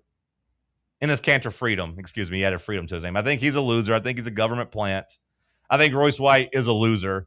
I felt that way about them before this weekend. I feel that way about them coming out of this weekend. I thought they were losers before the political stuff. I think they're losers now, even after it. Maybe they'll make a couple extra dollars, though, off of it. At least maybe Kanter will. I don't know if Royce White will. You can support Kanter if you want. Again, I thought he was a loser on the basketball court. Got ran out of the league, whatever. The whole FBI throwing him a birthday party is a little weird. But, like, I don't think you should. If you find yourself to be a decent person, I don't think you should celebrate or laugh or let Royce White piggyback off of this. Because I think he's a despicable person. Why can't we get just like Candace Parker to be the commissioner of the league? I did see some people talking about that, how Candace would be like an ideal person to take it over. Now, I don't know if that would be legitimate or something she'd be even interested in doing, but like, I don't know if Candace has the business background. I feel like you have to have some type of business savvy to do it because you do have to keep the billionaire owners, at least like in other sports, like the billionaire owners happy. Like that's Roger Goodell's biggest job is finding a way to maximize money for them. But like, they got to make some type of change. Their lane now, though, is just going to be like, it's just going to be a nonstop. Like, are people doing this at like I saw like where Coco Gauff got asked about it and she gave a really thoughtful answer. She gave the right answer after a tennis match, which is basically like, look, we all acknowledge men and women are different. Men are stronger, more powerful. There has to be some type of testing. We have to do something. We can't.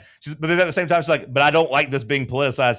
I just want to say I stand with the trans people. I don't think they should be like, attacked for this. And it feels like people are using it just as a way to attack. But then she said, but at the same time, no, I don't think men should be allowed to play women's sports, which I think is a diplomatic answer. Like you don't necessarily sell out a group of people that you might not have any beef with, but you also try to protect your sport, which I think is fair.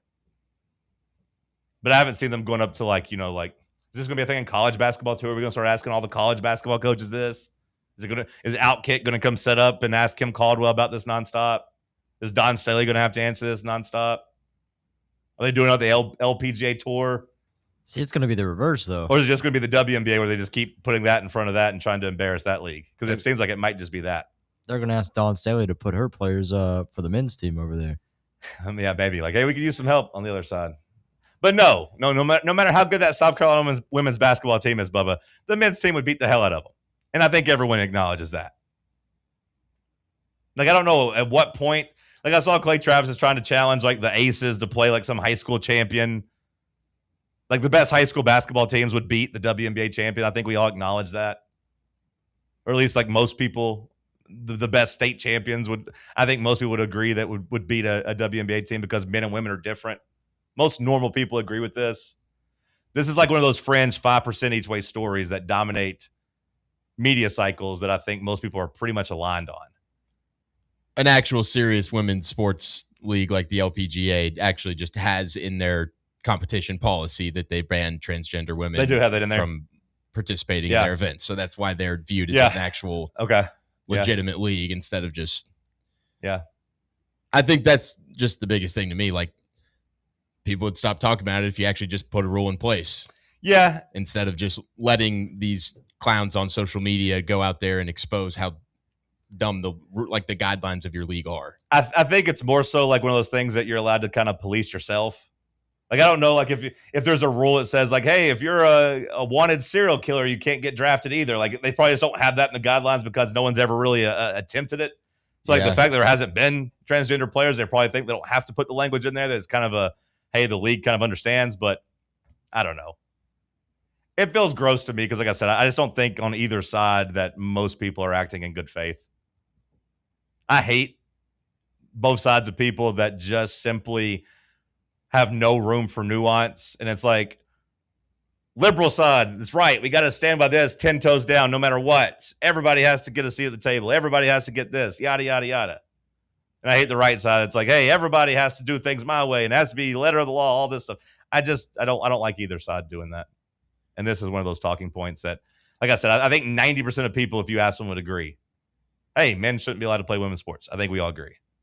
But wouldn't you think the headline would go away if the WNBA was just swift in the guidelines of changing that? Because I'm looking at this LPGA thing. Someone and they tried to sue the USGA and the LPGA after they got denied into a qualifier in 2024, and the rule went in place in 2025, the year after. And they might do it, but at that point, I don't remember. Do you remember that story when that happened? Because I don't remember that story. No. Because it didn't get politicized all over the place on social media and people go run with it. Well, I know, so but if you just nixed it right at the start, then nobody would run with it. Had they done it at the start, yes, but I think we're well past the start now, to where now it feels like a concession that if they do this, now it's going to alienate the fans and make them mad because it's going to feel like a quote unquote MAGA victory. Like the LPGA did it, swift, under the radar. It didn't really make any headlines. We didn't really remember that story.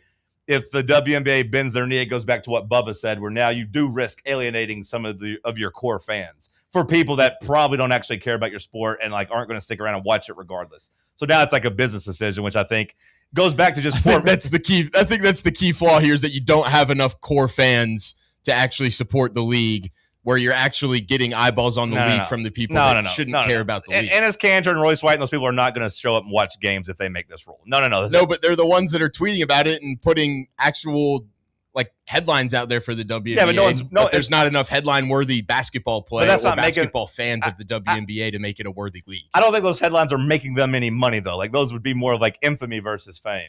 We're over to a timeout. We can continue the conversation on the other side if you want. We'll have a couple of minutes. But stick with us. Let's talk sports on Fan Run Radio. Can't get enough Fan Run Radio? Download the free Fan Run app and take the best Tennessee sports conversations with you wherever you go. Blackford Veterinary Surgery Referral specializes in surgeries not regularly performed by your pet's general veterinarian. They're currently accepting referrals from vets all across the country. With their newly renovated state-of-the-art surgery center and highly trained staff, clients can rely on professional and thorough care. If your vet says that your pet needs surgery or rehab, ask for a referral to Blackford Vet and let them get your best friend back on its feet. Located conveniently in West Knoxville. For more information, visit blackfordvetsurgery.com. What kind of day is it? It's a White Claw day. Grab a pack, grab your friends, everything else in life can wait. Your friends shouldn't. Let's go. White Claw. Grab life by the claw. Please drink responsibly. Hard seltzer with flavors. White Claw Seltzer Works, Chicago, Illinois. Golf NV Farragut is the premier indoor golf experience you've been looking for. And right now, they are offering a limited number of founding memberships. Golfers can reserve their spot for just $150 before their September grand opening. Founding members receive 90 days of unlimited guest passes, as well as an exclusive risk-free first month. That's right. Try out Golf Envy with no obligation. Give it 30 days, and if it's not the right fit for what you're looking for, your first month's dues will be refunded. Members will get access to their Golf Zone 2 Vision NX simulator technology, the most realistic simulator on the market, where they can play more than 300 courses and compete in leagues and tournaments with players all across the country. Golf, rain or shine, 24/7, 365. To learn more and become a founding member, visit their website at farragut.golfenvy.com/presale. Welcome to Axle Logistics, where excellence isn't just a goal, it's an energy. As a leading third-party logistics company, Axle is powered by an award-winning culture built on a work hard, play hard mentality. Here, the drive for success is contagious and hard work never goes unnoticed.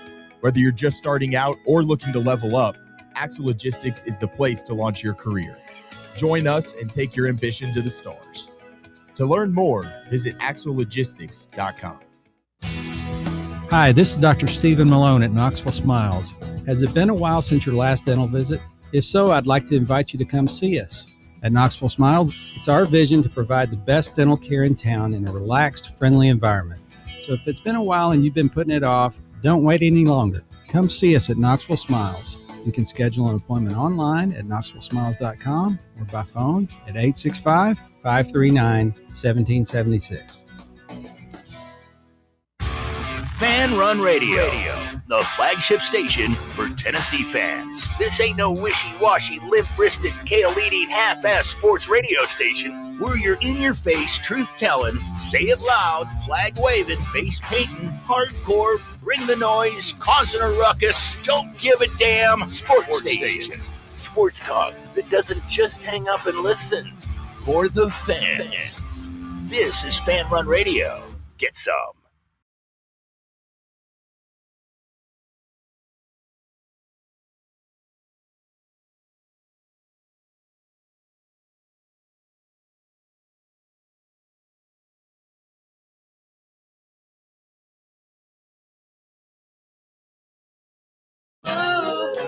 Didn't mean to spend like 40 minutes on this, but the end of that conversation did remind me of a situation we dealt with here at the station years ago.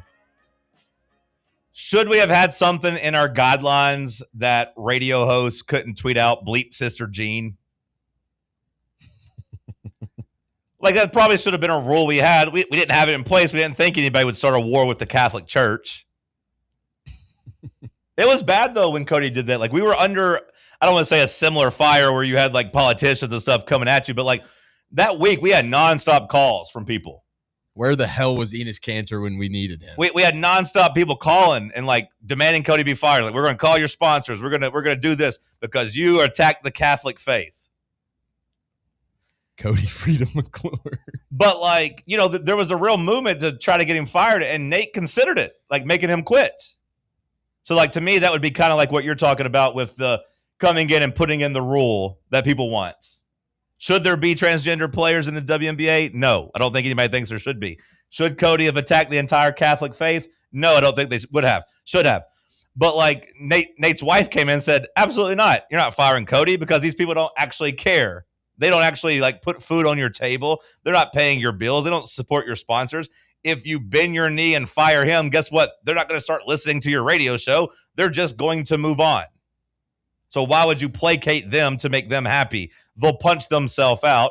And then eventually, after like 4 days, the Catholic Church gave up.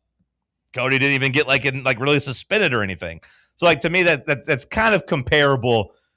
Now, I do think that Couldn't you say the same thing in the opposite, though? Of what? You let a trans person play in the WNBA, and then the people that supposedly care about trans people playing in the WNBA but don't actually watch the WNBA will just be like, oh, we got our way. All right, let's go. Let's leave. If they actually put a trans person in, like, yeah. But see, that problem hasn't happened. Like I don't think any of the, I don't know how many like players are actually even trying. I don't know how many like good transgender basketball players there are out there. It doesn't feel like there's very many of them actually trying to play professional basketball, which is why I feel like this is kind of a manufactured thing that they're using the league as a face of like kids sports. I get that. Like they're saying, hey, if the WNBA allows it, that makes it more acceptable in high school and junior high. I get that side of it. But like the same way they quit letting Barry Bonds play baseball. And it's like, hey, collusion of like, hey, but it's kind of a wink deal of like, no one's going to sign Barry Bonds anymore. They're sick of him. He'll go away. I feel like that's kind of the agreement they've had in this league where it's like, hey, we're not going to mess with the transgender players. Like, we're just going to not deal with this. The same way they would not actually give Royce White or Enes Kanter a tryout. They would just kind of agree like, hey, we're not doing that. Just because somebody declares for the draft doesn't mean you actually have to invite them to workouts. You're not entitled to one of those things. So like the moment they would come in and put that language in, it'd be more like what Bubba said, where you'd hurt a bunch of people's feelings that maybe actually care about your league to placate people that don't actually care, that would then just move on to the next thing. Just the same way, had we fired Cody in 2017, all the people that were screaming at us to fire him, they all of a sudden don't become fans of the station. We end up just would have made, thousands of people mad for firing Cody, a beloved host. And then the other people move on. You don't really gain those fans. So I think that's kind of where we're at now on the timeline of like, if the WNBA does that, they'll make their fans mad. The rights or the whatever, the Enes Kanter movement or whatever, those people don't stick around and root for the sport. They just move on to the next thing, which is why I think it's kind of a rock in the hard place type of situation. A catch-22, if you will. They called us nonstop. Bubba, you'd have been in hell. And that's back when we took phone calls.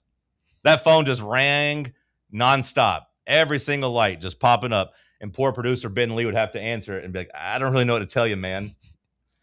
I'm sorry. Like for a while, he would listen, just get yelled at for a bit, and then kind of report back. And then at a certain point, he was just like, I can't answer the phone anymore. I would have just started doing like a pre-recorded voice type of thing. Yeah.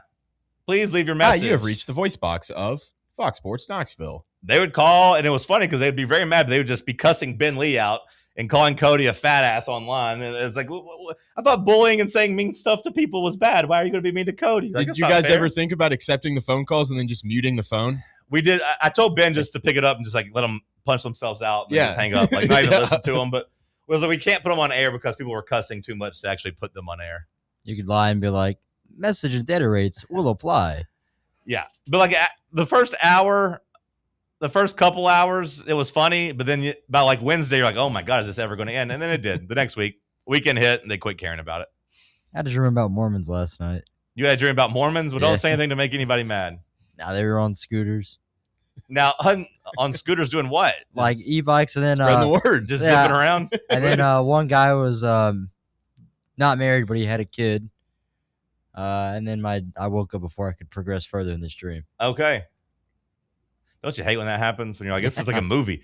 Sometimes my dreams are just like movies of good plots, and I want to see what happens. I had a banger over the weekend. Yeah, dude. I had a dream that I got invited to the NFL coaches picture over the weekend. Yeah, that was fun. You sell them some inward half, or you're like, hey, here you go, here's some shirts. Mm-hmm. Yeah, everyone was rocking it. Like Friday night, that far. My dreams are just like movies. I had like 10 different ones, like 10 different storylines. It's like, this is great. It sucks. Then you got to wake up when you're in a good dream. I know. Maybe we're just always in a dream. Shout out to our friends over at Inward Half. Go shop their polos, shop their accessories, inwardhalf.com. Get you, I guess we don't have any NFL coaches polos, but we got some nice enough. Get the tailgate collection. Yeah, they got some nice enough over there that the coaches wear for their little picture. Hour 2 in the books. We'll kick off hour 3 with some headlines. We'll do some winners and losers of the weekend. Stick with us. Check out our new and improved website at fanrunradio.com.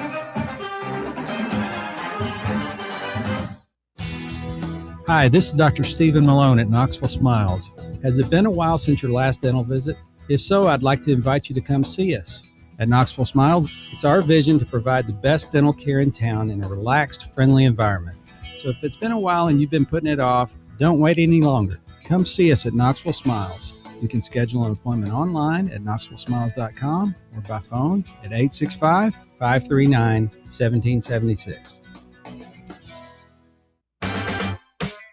Yeah, it's another day, but what kind of day is it really? A day of doom scrolling? Laundry day? Nah, It's a White Claw day. Light and refreshing tasting, uniquely cold wave filtered. There's an iconic flavor for everyone. So grab a pack, grab your friends. Make the most of each day with those who matter most. When you're together with White Claw, every day is a once-in-a-lifetime experience. You just gotta grab it. White Claw. Grab life by the claw. Please drink responsibly. Hard seltzer with flavors. White Claw Seltzer Works, Chicago, Illinois. A brand built in Tennessee and born from the love of the game. Inward Half revolutionizes golfing comfort. Crafted by a former pro and dedicated enthusiast just like you, our luxury performance wear guarantees you stay cool and comfortable through every swing and every day. We're not just a brand. We've set out to create a lifestyle for those who understand that impeccable style and premium performance are a hole-in-one. Enjoy the walk-in with Inward Half. Today, we raise a glass of Jameson Irish whiskey to the sport of football. Hear, hear! To Gaelic football, born in Ireland in 1885 in its thrilling blend of soccer, rugby and basketball. On a massive field, 15 players kick or hand pass a round ball to score points over a bar or into a net. No pads, no helmet, no sense. Hear, hear! To college football, which kicked off in 1869 when Rutgers beat Princeton 6-4 in the Battle of New Jersey. With 11 players and helmets and pads, teams battle on a 100-yard gridiron with explosive pass plays and hard-hitting tackles. Unless you're called for targeting. Hear, hear! Since 1780, Jameson Irish whiskey has been enjoyed by sports fans all around the globe. Whether your football is Gaelic, American, or even soccer, we can all agree on super smooth Jameson Irish whiskey. Hear, hear!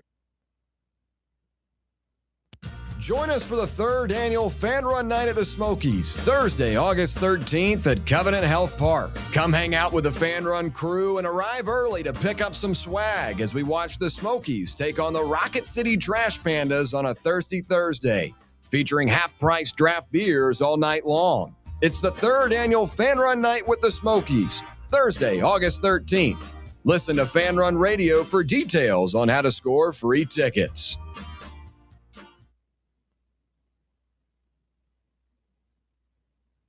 Your tax refund belongs to you, not an identity thief. Over $6 billion in tax refunds were flagged by the IRS for possible identity theft last year. If you're in a bind this tax season, LifeLock can help. They monitor and alert you to identity threats you'd miss on your own, even if you're careful with your personal information. And if you do become a victim of tax-related identity fraud, LifeLock has U.S.-based restoration specialists ready to help solve your identity theft issue. Plus, all LifeLock plans are backed by the $1 Million Protection Package, meaning LifeLock will reimburse you up to the limits of your plan if you lose money due to identity theft. Let LifeLock help protect your financial info, so all you have to worry about is what you do with your tax refund. Go to LifeLock.com, save up to 25% off your first year. The promo code is HERD, promo code HERD, to save up to 25% off your first year. LifeLock.com. Identity theft protection starts here. You're listening to FM 105.7 and AM 1340, WKGN Knoxville, and W289CU Knoxville, Fan Run Radio. End your weekdays with Overtime, Monday through Thursday, right here on Fan Run Radio, as we cover all things Vols, college sports, and take your calls. It's Overtime with me, Garrett Armbrust, and Caleb DeBusk on Fan Run Radio, weeknights 6 to 8 p.m. Round 3.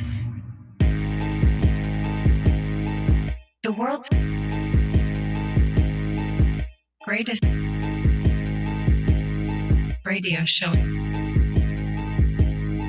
The world's greatest radio show in Tennessee. Power rankings, Tuesday trivia. John Reed and Cody going wild, no Olivia. Wood grain on my leather seats. I got the whole team eating like I'm Johnny Eats. Morning booming from 7 to 10, ayy. Talk sports while I'm chewing a Zen, ayy. Talk sports while I'm riding to work. All the ops take a ride in a hearse. East Knoxville. Morning booming from 7 to 10, ayy. Morning booming from 7 to 10, ayy. Morning booming from 7 to 10. All the ops take a ride in a hearse. East Knoxville. TalkSports 3.0. Hour number 3 kicking off here in the White Claw Hard Seltzer Studios. All right, Josh, let's hear it. Give us another batch of news, please. Yeah, this also came out either right after the show on Friday or Saturday morning. But Indiana has added yet another defensive player from their roster last year through that new 5-for-5 thing. Edge rusher Keelan Wyatt has been added to the roster. He was a key addition. He last year played and started in 7 games for Indiana before having a season-ending injury. In those 7 games, he had 8 TFLs. Okay, so another one that basically didn't have any pro prospects, right? Because I guess Correct. His injury had pretty much. I don't know if this one's as big as the.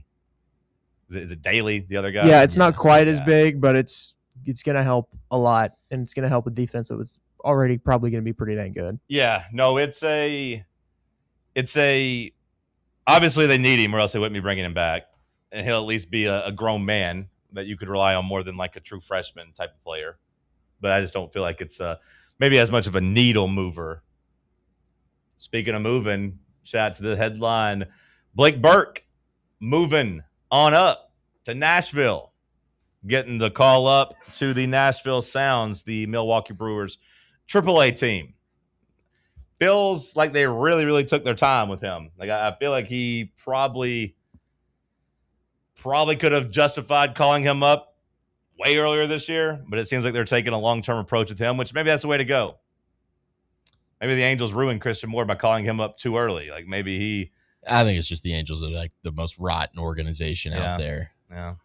But Blake Burke, the Brewers are taking their time with him, but he gets the call up now to Nashville. So our mid-state listeners, you might get a chance soon to go watch him play some baseball for your hometown team. 15th overall prospect in their system. And I think they, I don't know where this Luke Adams guy is at right now, but they had their 13th ranked prospect is a first baseman and a third baseman. So maybe Brewers are a pretty healthy organization. They've always got good prospects. I feel like that was just more of like a, hey, let's not rush it type of thing. And let's get him, as ready as we can for him being a player for us in the future type of thing. I mean, they're the best team in the National League right now, right? Yeah. I think they have the best record in baseball. Okay. And I knew it was the best record in National League. I didn't know if it was the entire baseball, but like don't know if they'll do anything different than they usually do, which is losing the playoffs. Like the Dodgers when they're healthy and it's playoff time, and imagine they lock in and beat them. But the Brewers are a healthy organization and they're a really good baseball team, which is both good and bad. Like you trust them on the development, but it might be longer to get a chance to actually play in the majors. Like their top prospect's one of the biggest guys, just like overall in the top guy. He's the number 1 overall prospect in baseball right now, and he's still in AA for them. Oh, really? So like, I think is the number one in all of Jesus Madi. Interesting. So I think they just kind of take their time with some guys. All right, Josh, what else you got? This one's kind of a 2-for-1 here. Teddy Bridgewater announced his retirement again or stepped away again from the Detroit Lions, but that did lead to former Tennessee quarterback Josh Dobbs signing a 1-year, $1.4 million contract with the Lions. He will be their backup quarterback. Big win for Josh Dobbs, who you got at $1.4 million. I think $475 of it's guaranteed. Yep. So at the very least, he made $500,000 thanks to Teddy Bridgewater stepping away. Feels like Teddy's heart hasn't been in it the last couple of years. I don't know why he keeps coming back and like I guess he just want to be around the boys for a little bit, collect a little bit of money, and it's just like this doesn't seem fun anymore. He's also like coaching high school ball simultaneously, which is not easy to do when the team you're coaching is in Florida, but you play in Michigan. Yeah, it just all seems very strange. I don't know. Is he like trying to get? Like, is he trying to get into the NFL, like a certain echelon of like retirement money and stuff like that? Service time type of thing. I could be wrong, but I'm pretty sure the last like fully vested thing is like after 5 years, and he's been in the NFL for longer than 5 years. Okay, I think 3 years you get like a portion of it. 5 years you get like 100%. So I think that's the last milestone that you really have to hit. I don't think there's one for like 10 years or whatever that I know of. Maybe I just look at the 5-year one because that's the important one for a lot of like Tennessee's like fringe players. You know, they get a chance to be in the league. What else you got, Josh? Good career for Dobbs. I mean, yeah, like, great you know, career. Made a bunch of money, and yeah, I mean, this will be, I guess, what, year 10, 2017 Yeah, to it's year 10. 2026. Yeah, year 10. So yeah, it's a great career for him. Great immaculate grid guy too. Yeah, oh yeah, he can fill a lot of spots for you there. I didn't see that really coming for him, you know, because he's not your prototypical like backup career quarterback type of guy, but he's effective enough that when he actually plays, he can actually go out there and win you a game or two. He can't be your starting quarterback, and you can't rely on him for longer than a game or two, but like most backups can actually go out there and win you a game. They can just help do the scout team stuff and help, you know, do some of the clipboard duties. Dobbs can do that, but then also like actually go out there and pull something out of his ass and win a game or two. Yeah, next thing I got for you, this might make the chat mad because I got mad when we talked Titans earlier with Peter Skronsky, but Cam Ward and Cornell Tate, they combined for 3 touchdowns in the first half of the scrimmage or practice that they had yesterday. It's looking like Cornell Tate might be a really, really good pick at 4. That one catch he had in the scrimmage, the one-handed snag, was pretty damn pretty sexy. sweet. Not a great throw by Ward, but good enough. Last year he had a couple of those, or a lot of those. The Denver game alone, I think he had like 7 of those that just went off of somebody's fingertips and was maybe just slightly overthrown, and none of the receivers could actually go out there and make a play. If Cornell Tate can turn the slightly overthrown pass, you know, into like a 30, 40, 50-yard catch, that just raises the ceiling of Cam Ward and everyone around them. Like Tate, everyone says that about him. Even the detractors of his that said he wasn't a true number 1, that you shouldn't draft him that high, they all said if it gets close to him, he catches it. I think he has 1 drop throughout all of training camp so far. And like, I think if you go back to his Ohio State career, I don't know if he had any drops like at Ohio State. Like he is as sure-handed as they come. If the ball is around him, and his contested catch is high too. Like typically he goes and gets it. I feel like that's kind of what you want to build around with like a gunslinger quarterback like Cam, though, of, you know, he's not going to be like a Julian Sayin, like Drake May, you could say, in the NFL level of just the pinpoint accuracy type of stuff. He's got that gunslinger kind of mentality to him. So you get a guy like Cornell Tate who can catch anything. You have, you know, your young wide receivers of like Alec Eyeman are a huge guy with a massive catch radius. You got Gunnar Helm as a pretty nice, you know, receiving tight end. Like you got DK as a deep threat. Yeah, you signed Wandale as a guy with pretty sure hands. So like you're giving a gunslinger a lot of weapons that, you know, you feel like you can kind of just throw it up to and trust those guys, hopefully. Seeing that catch, seeing the stats, you talk about the training camp, not dropping the ball, just things of that nature, the contested catch. It does just feel like he is DeAndre Hopkins. And we'll take that. How much do we think he's going to play Thursday night? Hopefully not long. Because that is Thursday night, I guess that's San Francisco. Yeah, like, that's San Fran. Hopefully not long. Well, we've got joint practices, I think, Tuesday and Wednesday, or today and tomorrow leading into that. Like, it's going to be a stressful week for us. Don't love that either. But I want to say that Saleh came out. Did he come out and say the Stars were going to play? Yeah, he said that like when he got hired. Okay. I feel like. Yeah, he said he said everybody's going to play at least a little bit. So every preseason game too, right? Not just like one. He's like, hey, everyone's going to get at least a little run throughout the preseason. Which go out there and get a drive. I mean, that's fine. Yeah, that's good. Yeah. 9 o'clock Thursday. It's appointment television for us. I will say from the set, was it Saturday night's open scrimmage or open practice or whatever? In Nissan? Yeah. Between that, seeing some clips from it, it does feel like this is the most juice a Titans quarterback and wide receiver have ever had at the same time. Like, A.J. Brown was awesome, but it's not like Tannehill was necessarily dripping charisma. Like, I like Tannehill. I love Tannehill, but like I don't think he was necessarily dripping charisma and had like even like big Titans fans weren't necessarily buying Tannehill jerseys. McNair was awesome, but he never really had a number 1 receiver. I mean, Derek Mason for a little bit, sure. Drew Bennett for a little bit, sure. Yeah, but we need Cornell Tate to be better than both of those guys. Right, exactly. Like I'm saying, like this is a chance. I know we talked about Jeremiah Love, but like the Cornell Tate Cam Ward connection could do so much for the Titans fan base locally, but just like their national appeal too. Mm-hmm. I know you didn't really get any nationally televised games in year 1, but like the new stadium, and if those guys look good this year, like the Titans could be kind of go back to the days where like people kind of rooted for the Titans across the country. Rappers used to wear Titans jerseys in videos. Like Klay Thompson grew up in LA rooting for the Titans. Like they had some cool appeal across the country with McNair and stuff. Like I do see that with Cam Ward and Carnell Tate, which I think is pretty cool.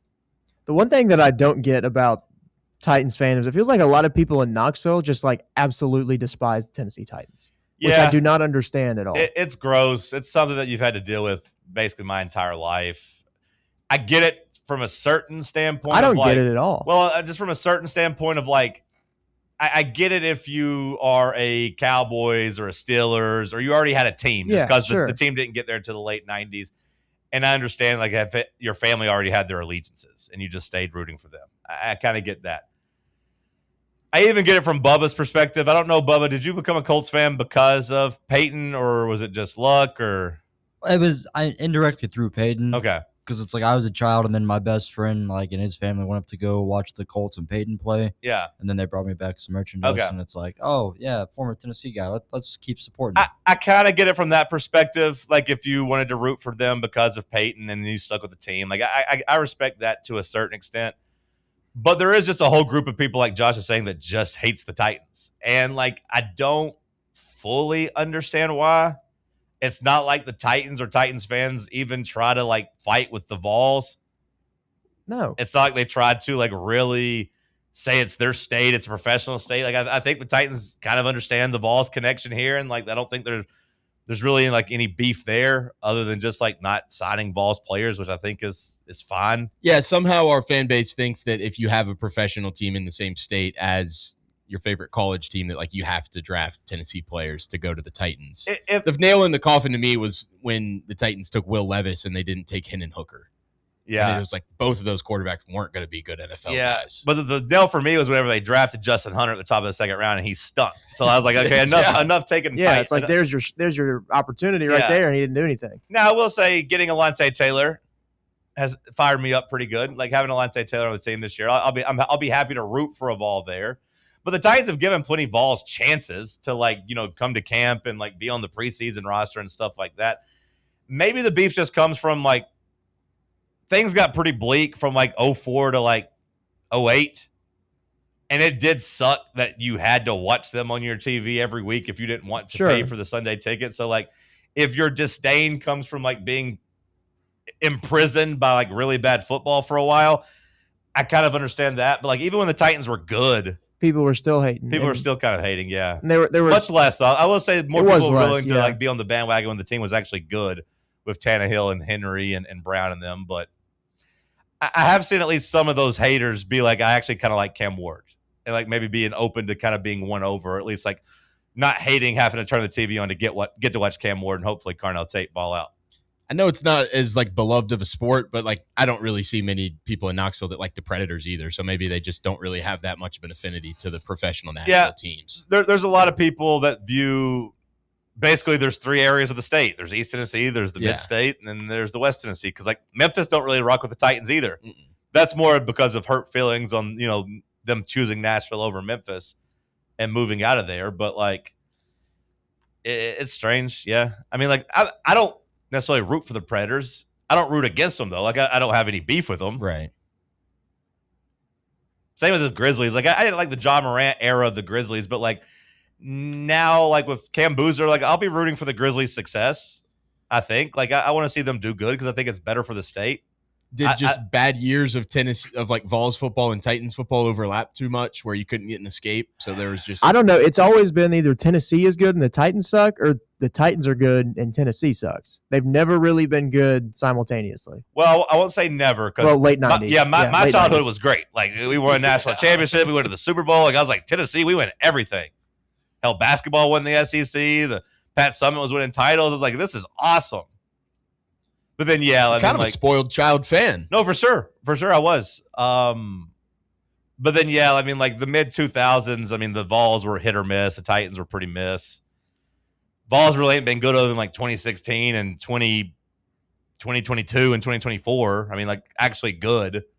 In 2016, you were 8-4, but at least you had some excitement. So, like, there's not not been a lot of weekends where both teams have won the same weekend. That was kind of the running joke, is like you can't get both wins on the same weekend. If the Vols win on Saturday, the Titans got to lose on Sunday. No, a perfect sports viewing weekend is a rare occurrence. And Sam, your point just got proven. The chat is saying the Titans should have signed Juwan Jennings. And look, I agree with there. Like I do think, but like every team should have signed Juwan Jennings and Trey Smith earlier. But it was worse for the Titans. Like they did bad things. Like they needed Trey Smith. The offensive line was not in a good position. They tried to get Trey Smith. They just couldn't pry him out of Kansas City. Well, no, I mean coming out of the draft. Because he went sixth round to the Chiefs. Like there's plenty of opportunities to take a flyer on the hometown kid, and that was dumb. Same as Juwan Jennings. Like he was 7th round pick. There's plenty of chance to take a flyer there. They also signed Luke Stalker after his first initial stint with the Vikings. Yeah, he's still a coach Falcons. there. Morgan Cox, I know he's just a long snapper, but they brought him in. But they went out and they got Alontae Taylor. They've tried. I mean, Travis Henry played some running back there. Albert Haynesworth was a big part of the Titans. Real good season. Like, I think it's more so just holding them prisoner. And then some people just hate them because of the Peyton Colts rivalry, but I don't know how much that matters anymore outside of just Colts fans don't like their interdivision rival. Titans tried to get Peyton too, though. I mean, they tried hard to sign him when he went to Denver. Yeah, I remember that. They tried to go get him. I don't know, because I love both the Titans and the Vols. So it's possible to easily to do that. Like you don't have to pick one or the other. It's possible to root for both. It's quite easy to root for both. Yeah, the guy in the chat said he meant this offseason the Titans should have got Jennings. Oh, yeah. I would prefer Wan'Dale Robinson. I think he fits Cam a little bit more. Not saying Juwan is a bad receiver by any means. He's a really good receiver. I wanted Juwan in the draft. You could have talked me into Juwan a couple of years ago before he was doing those 1-year deals with the 49ers. But no, this offseason when he was reportedly wanting $20 million, I think you saw that nobody in the league wanted to pay him $20 million, which is why I think it ended up at $9 million, I think, in Minnesota maybe. I think it's around the $7 to $9 million range in Minnesota. The Titans needed more speed at wide receiver. Yeah, I agree. Obviously, Juwan Jennings ain't going to fix that for you. So I didn't necessarily want him this offseason, especially at that price tag. I mean, I would have liked him just for that connection, but I completely understand and am okay. $8 million, and am okay with the fact that we didn't get him. I said 7 to 10 or 7 to 9, I think, and it was 8. So yeah, but he didn't get nearly the market he thought he was going to have. He just said Juwan Jennings over Calvin Ridley. That's just two different play styles. Yeah, I mean, Ridley's a true outside wide receiver who's faster, has a better catch radius. Yeah, would I have more fun maybe rooting for Juwan Jennings? Sure, okay, absolutely. Sure, but the money, the dead money to pay Calvin to go away, to have to go sign Juwan, I just don't think it was none of it. You could say you're disappointed with that. I don't know who said that in the chat, but whoever said that in the chat, you're allowed to be disappointed by that and feel that you'd rather have Juwan Jennings than Calvin Ridley. But I don't think it's enough to have beef with the organization over. To be mad at the organization over. You could have been upset that they didn't draft Hendon Hooker and they took Will Levis instead. Now neither one's been good in the NFL. So I think both of them would have been in bad shape.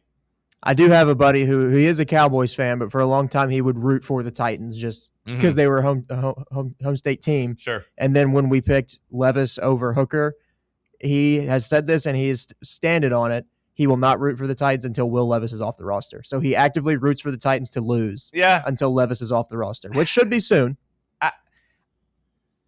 But he took that very personally. You wishing for a guy to lose his job? That's crazy. I think it's because my first real big Titan season, our first round pick and best player on defense was Javon Curse from Florida.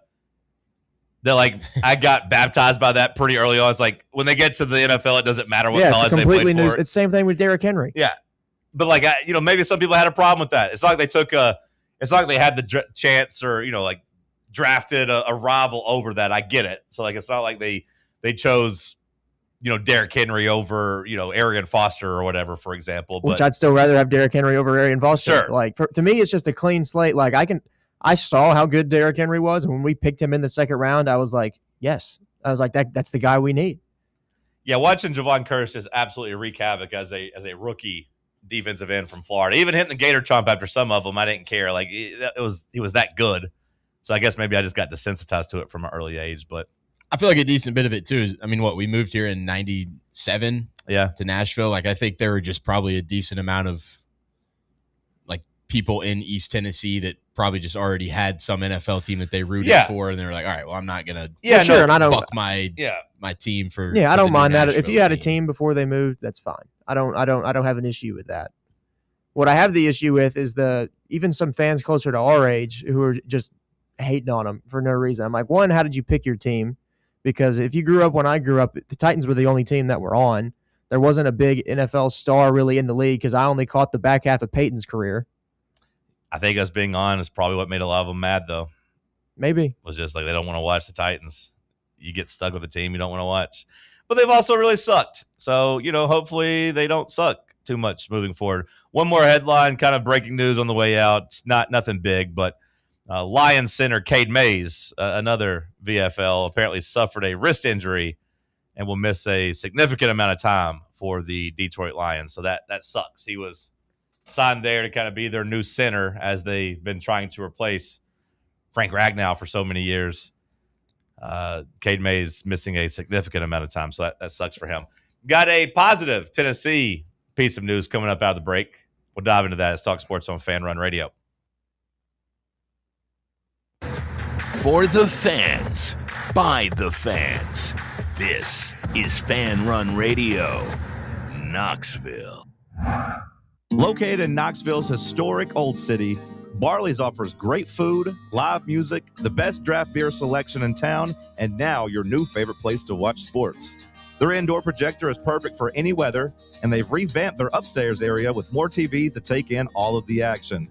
Their menu features hand-battered chicken tenders, juicy burgers, fresh salads, and the tastiest pizza in Knoxville.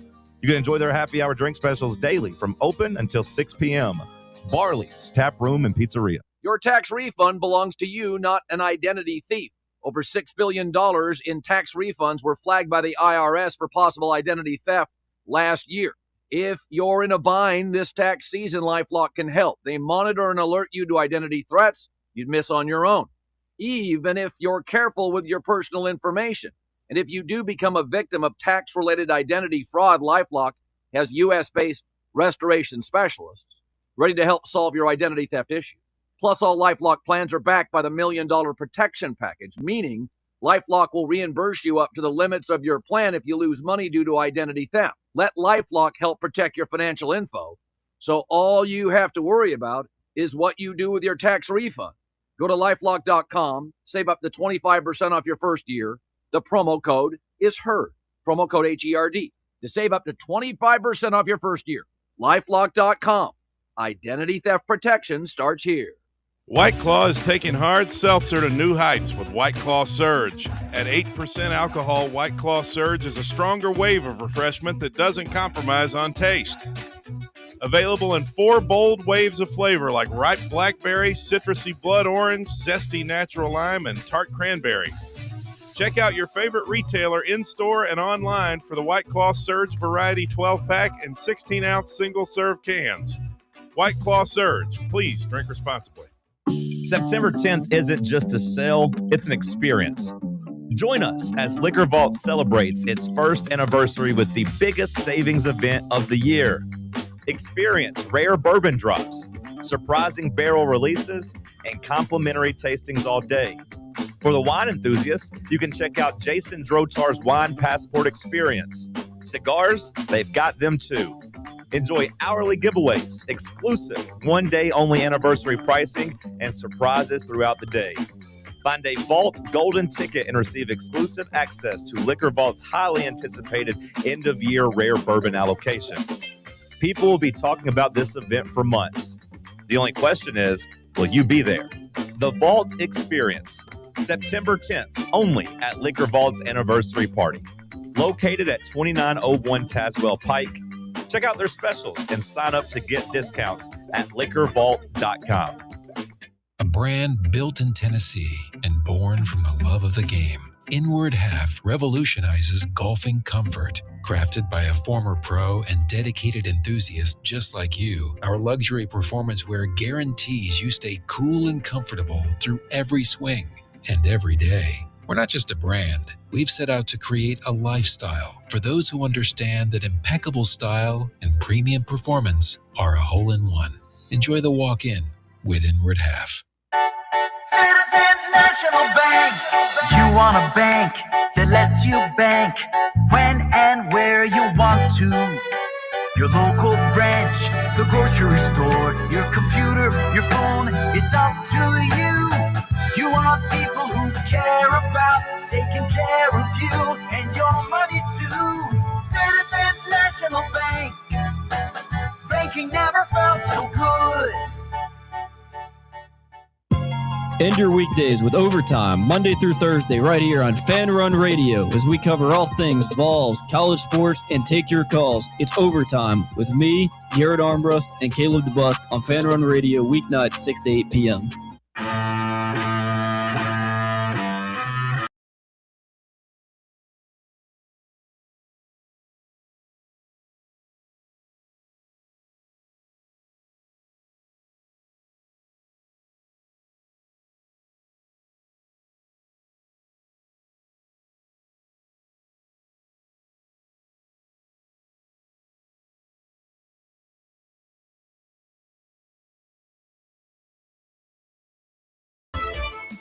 All right, some good Tennessee news.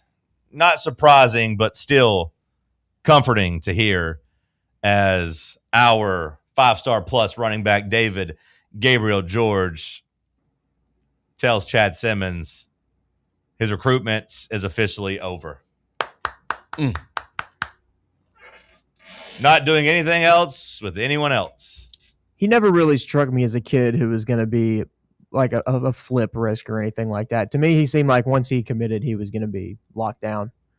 I think maybe it would have been just the blind optimism or hope or desperation. I think had he committed to Ohio State, I think just being in state at Baylor and being around Tennessee, like I do think Tennessee would have kept trying to get in his ear. But like I think the breakup with Ohio State was so messy that it was pretty much over. Like once he didn't pick them and Ryan Day's taking shots at him at media days about the block zero and all that, like once their fans were talking trash about him, I do think that ended. I don't think you'd have had the same venom had he picked Ohio State. Now, sure, you would have had some outliers of people really mad, but I do think most people at Tennessee would have kept trying to stay there. And being, in state at Baylor would have tried to keep that dialogue open. You see those runs he had against Buford this weekend? Yeah, I did. I watched some guy put out a recap, so I don't know how many plays he only had 2 carries. Yeah, I didn't see too much. And then also, negative side, he dropped the screen pass. I do think it's quarterback's fault for kind of leading it too far in front of him. Okay. I didn't see the drop screen pass. I saw the 2 carries. Those are the only 2 carries he had. And he housed both of them. So I don't think he housed the second one, but I thought he did. Carried the line. He carried for the like 15 line. yards Yeah. or something like that. Yeah. It might as well have been a touchdown, Josh, but it was a run up the middle that wasn't, really open, and he pumped his legs and ran through like 6 guys and carried them like 15 yards. I saw someone said on Twitter that he housed both of them, so that's where I got that from. No, it was a nasty run, but I don't think he broke away for a touchdown. It was like contact after probably 3 yards, and then it ended up being like a 13-yard gain, I would say. And then the other one, the first touch was a house where he bounced it outside, and he's gonna have to be careful with moving that ball around. Sure, pass blocking, like Bubba's been saying, he's got to work on that. But I will say, watching that first run, I just saw like Adrian Peterson with the quick movements and the choppy feet. Like, I mean, I don't know. I saw some Ohio State fans saying it looked bad, but to me, it looked like Adrian Peterson. We'll see if he can bounce all that out at college. I don't think you'll be able to have the same type of runs against SEC defenses. But, it just looks like a special talent. That he's able to do it against guys that are going to SEC schools. Oh, yeah. No, Buford's one of the best schools in the country, right, when it comes to their high school football team? Yeah, they're a Division I NFL factory for high school practically. Yeah. And, you go down there and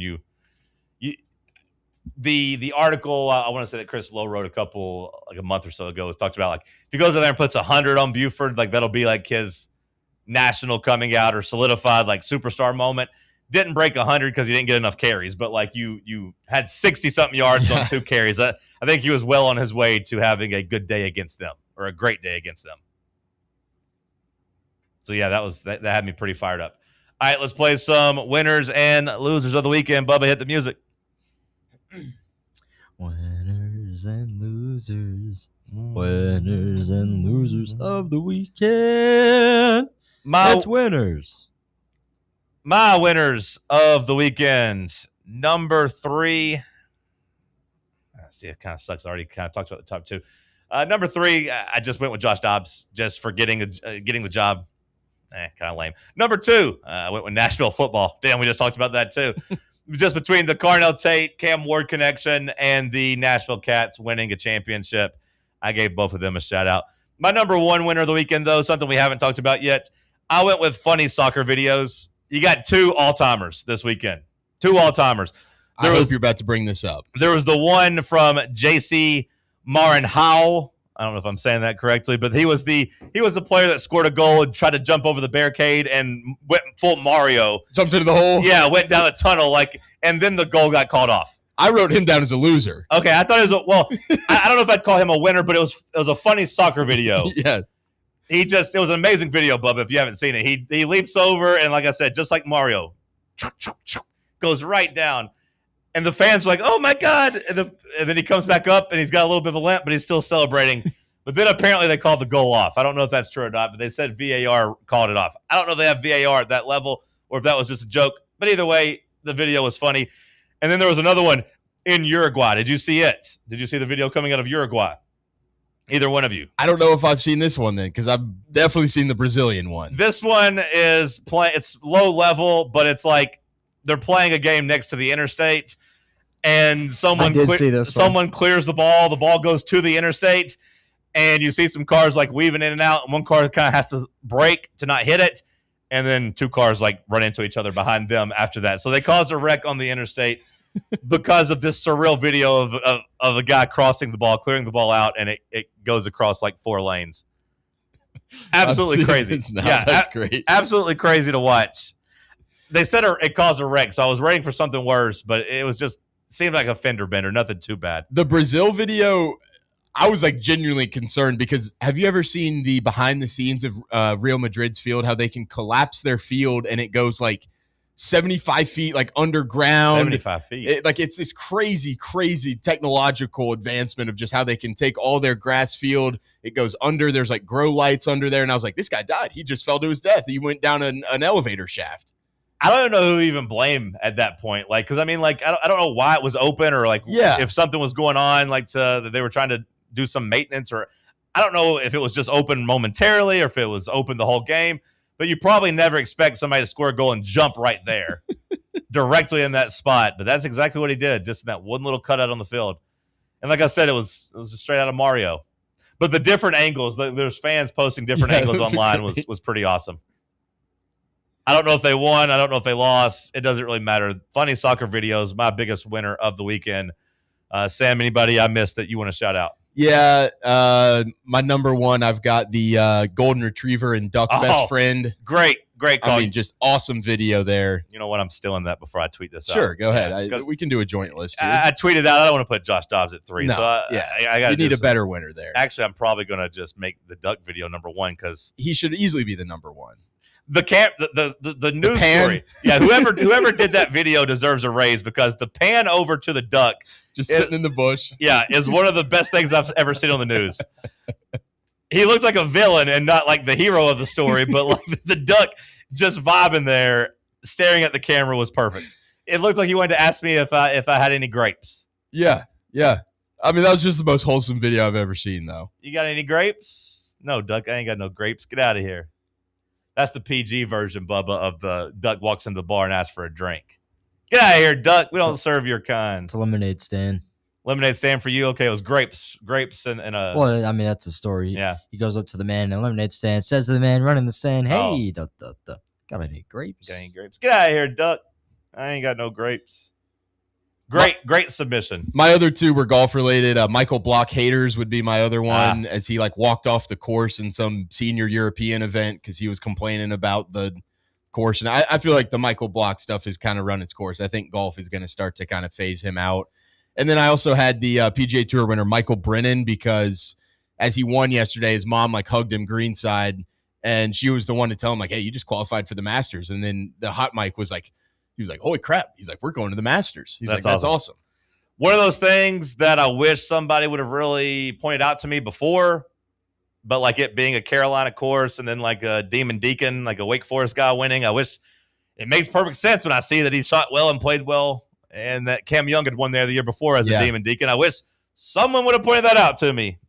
Maybe my golf guy here had pointed that out. Well, I mean, my pick before the week was Ryan Gerard because he was a North Carolina guy. I just picked the wrong North Carolina guy. I heard about Ryan Gerard being a North Carolina guy. I would have liked another Demon Deacon being pointed out because I imagine Brennan was probably like 200 to 1 or 150 to 1 to win. Bubba, Josh, anybody, any winners you want to shout out? I have two. First off is going to be Amish women's softball. That girl absolutely tanked one. Shout out to her. Cornbread fed. Yeah. Literally. And then Did you see the slide too? Like diving into third. I didn't see this dive. I saw a video of her raking one over the left field wall. What else, Bubba? Ric Flair. Okay. Taking shots at his ex. What did he do? Platform. Well, he took a shot at his ex-wife, who's now his current girlfriend, because he said that like they're getting back together. But his tweet was basically, "I told you you'd come back. I told you you'd come crawling back to me. I was right. You were wrong." Which I wonder how that went over. Maybe he cleared it with, "There's like, here, baby, it's good for the gimmick. Trust me, we'll make a couple $100 off this tweet. Just let me post it." Thought he looked like a real jackass, though. Josh, anybody? I mean, this one could be classified as a winner or a loser depending on how you feel about conference title games and playoff expansion. But today, I believe there's a meeting with TV people and presidents and all this stuff about the future of conference title games and playoff expansion. They're looking at going to 16 or 20 teams. Okay, what's being formally presented today is a 20-team playoff with play-in games, but it gets rid of conference title games. So basically treating the SEC championship as a playing game, but if you make the SEC title, you're both going to be in it. So like you would have what would be your conference title game. Those guys are automatically in probably, and then you'll have 3 versus 6, and then 4 versus 5 on that same weekend of what would have been conference title weekend. I'm assuming that's what they would go. I really don't know how I feel about that, to be honest with you. I don't know if I love the play-in game thing or whatever. I don't want to go to 20, but if you go to 20, I would have you could have the conference title winners get auto bids. Yeah. And then you could just at-large it from there. The most I want to go to is 16. I really think if you nail down 12 and get everything right with 12 teams could be the sweet spot. I wouldn't be that opposed if they were like, hey, 6 SEC teams are guaranteed to get in. See, I don't want auto bids for leagues at all. Yeah. I think if it was 6 SEC and 6 Big Ten, but really it's just 4 because they're counting, like you said, the play-in games as making the tournament, as making the playoffs, and then it ends up only being 16. And, it's only. No, I think the play-ins are before or pre-playoff. I don't think they're technically part of it. Okay. I think that's to get in the field. Well, you couldn't really do 20 that way then, could you?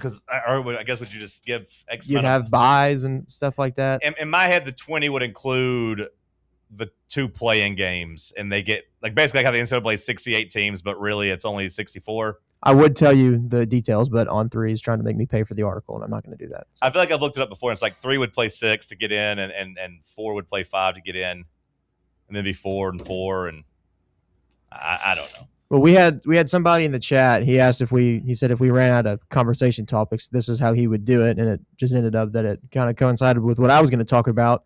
Is he would do 16 teams, 1 guaranteed spot to the highest ranked group of 5. This better be good. This conference. This guy's stepping all over my losers of the weekend. Let's see what he's got. No conference championships.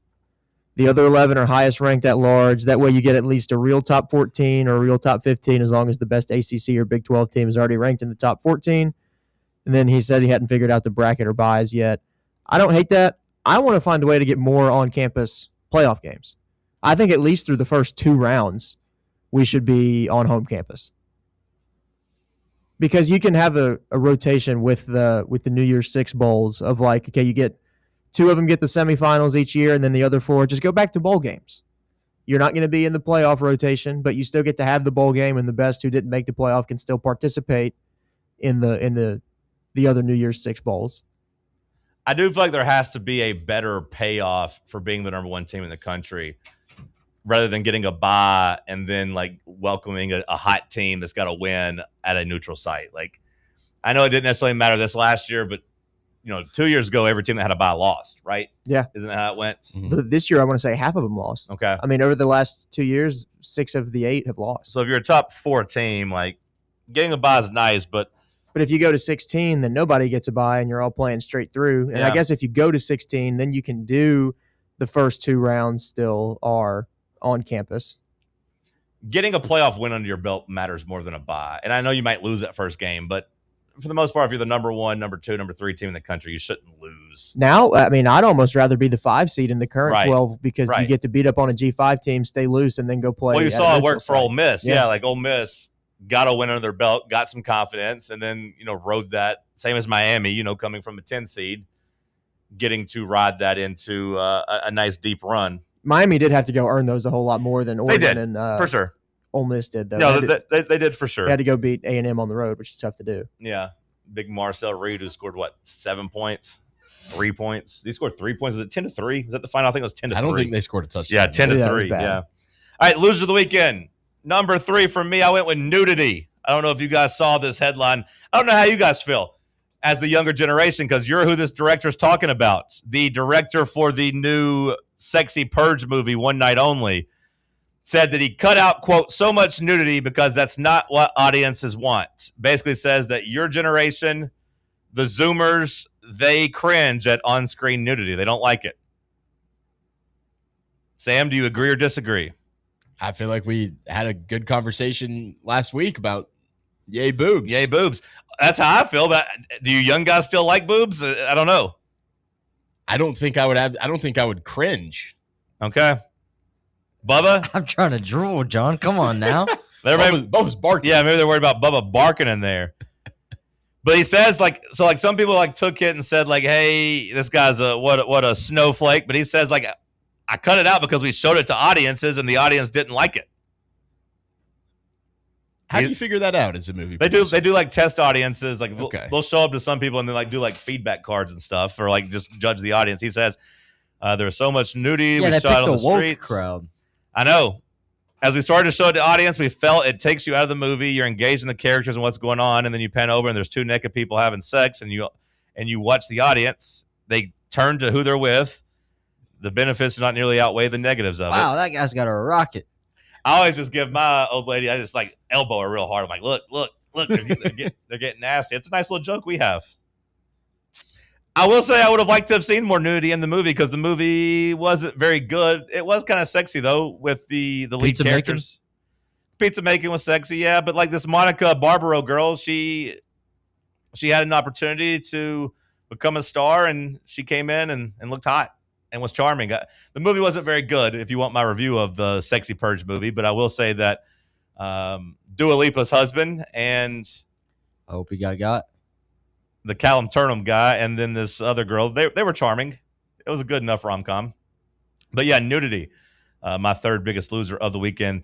Real quickly, the other 2, I went with the Buffalo Bills.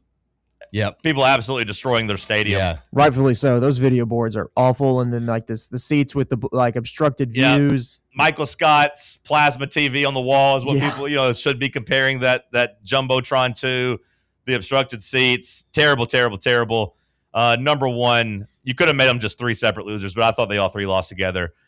The WNBA, Royce White and Ennis Cantor. Already talked about that. Sam, real quick, who'd I miss? I had Bill Belichick in the Hall of Fame speeches, and then Bryce Young telling an amputee interviewer just trying to be where his feet are. That guy has to know that's coming. That guy has to, he's looking for those moments himself, because even when Bryce Young says whoa, come on, laughing. Bubba, anybody I missed? 2 things. 1, Drake barking at the goth girl. Was the golf girl 18? Was she at least 18? Yeah, I think so. Okay. And then parents everywhere that have young kids that like Minecraft. 2 streamers are doing this huge megathon. Speed and this Kai Cenat guy. So all these kids, somebody donated $500 for a super chat. So tough scene for them. Josh, any losers you want to add? My big one was the Bills. So you already hit it. I mean, that stadium, it looks really good when you're like just looking at it from an aerial view or from like these videos from field level, but then you hear about the fan experience and you can't see anything with the video boards and there's obstructive views, and you combine that with those god awful gray jerseys and helmets, just not a good look. They've dealt with some injuries too. Yeah. I liked the guy that was just like touching the seats and like the cup holders too. He was like, these seats, you can't slap them hard enough anymore. They all turned into like building inspectors, but rightfully so. I mean, the new stadium, it didn't seem like there was a whole lot wrong with it. And then they're just like, all right, something new, and doesn't have the same charm. It just, it felt bad. It felt ugly. The boards are tiny. Mm-hmm. They were already kind of fighting uphill with the new stadium in Buffalo. Because they're going to have a dome on it too, right? Like a retractable one, or is it out? Is it completely outdoors? No, it's outdoors. It's completely outdoors. Okay. Do we want to put the Titans on there just because they have to go to San Francisco for a joint practice tomorrow? Don't speak it into existence just yet. Yeah, that wouldn't be a we can stay weekend. healthy. That wouldn't be a weekend loser. They might lose That's this week. Okay, Yeah. but yeah, potential loser of the week, I guess. All right. Good job. Send us to break. Last call on the other side. We'll wrap this up. Big Orange Country's home for sports. This is Fan Run Radio. Located in Knoxville's historic Old City, Barley's offers great food, live music, the best draft beer selection in town, and now your new favorite place to watch sports. Their indoor projector is perfect for any weather, and they've revamped their upstairs area with more TVs to take in all of the action. Their menu features hand-battered chicken tenders, juicy burgers, fresh salads, and the tastiest pizza in Knoxville. You can enjoy their happy hour drink specials daily from open until 6 p.m. Barley's Tap Room and Pizzeria. Is your yard starting to look more wild than welcoming? Yeah, don't let your landscape be that house on the block.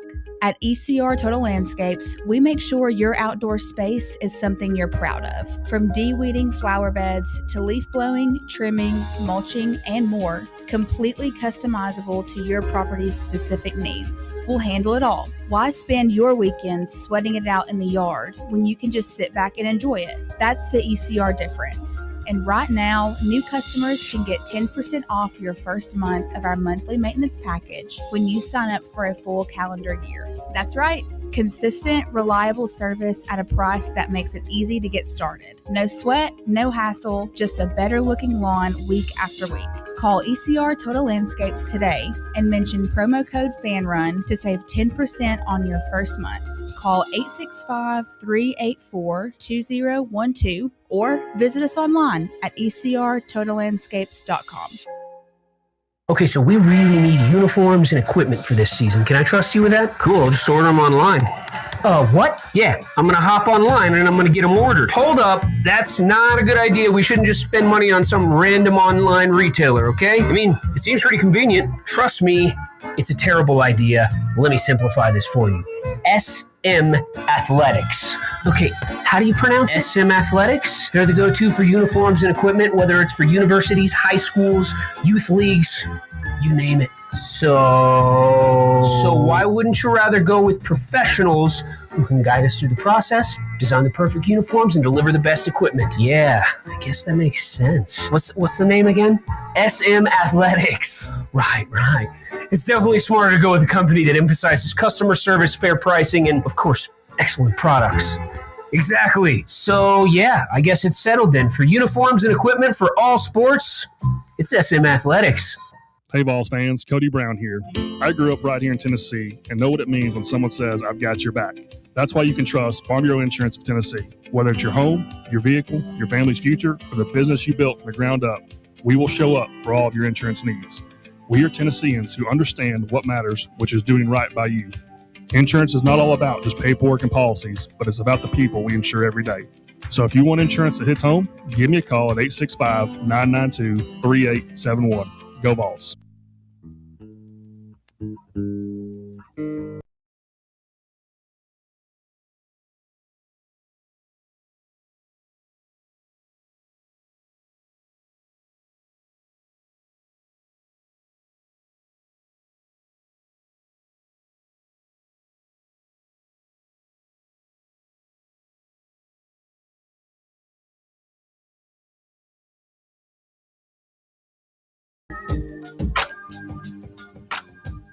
Last call here on the program. Another Monday show in the books. How many we got left until it's game time? Just 3. Well, the 31st will be game weekend, right? Like Yeah. that'll be game week. So that's football. That's game week.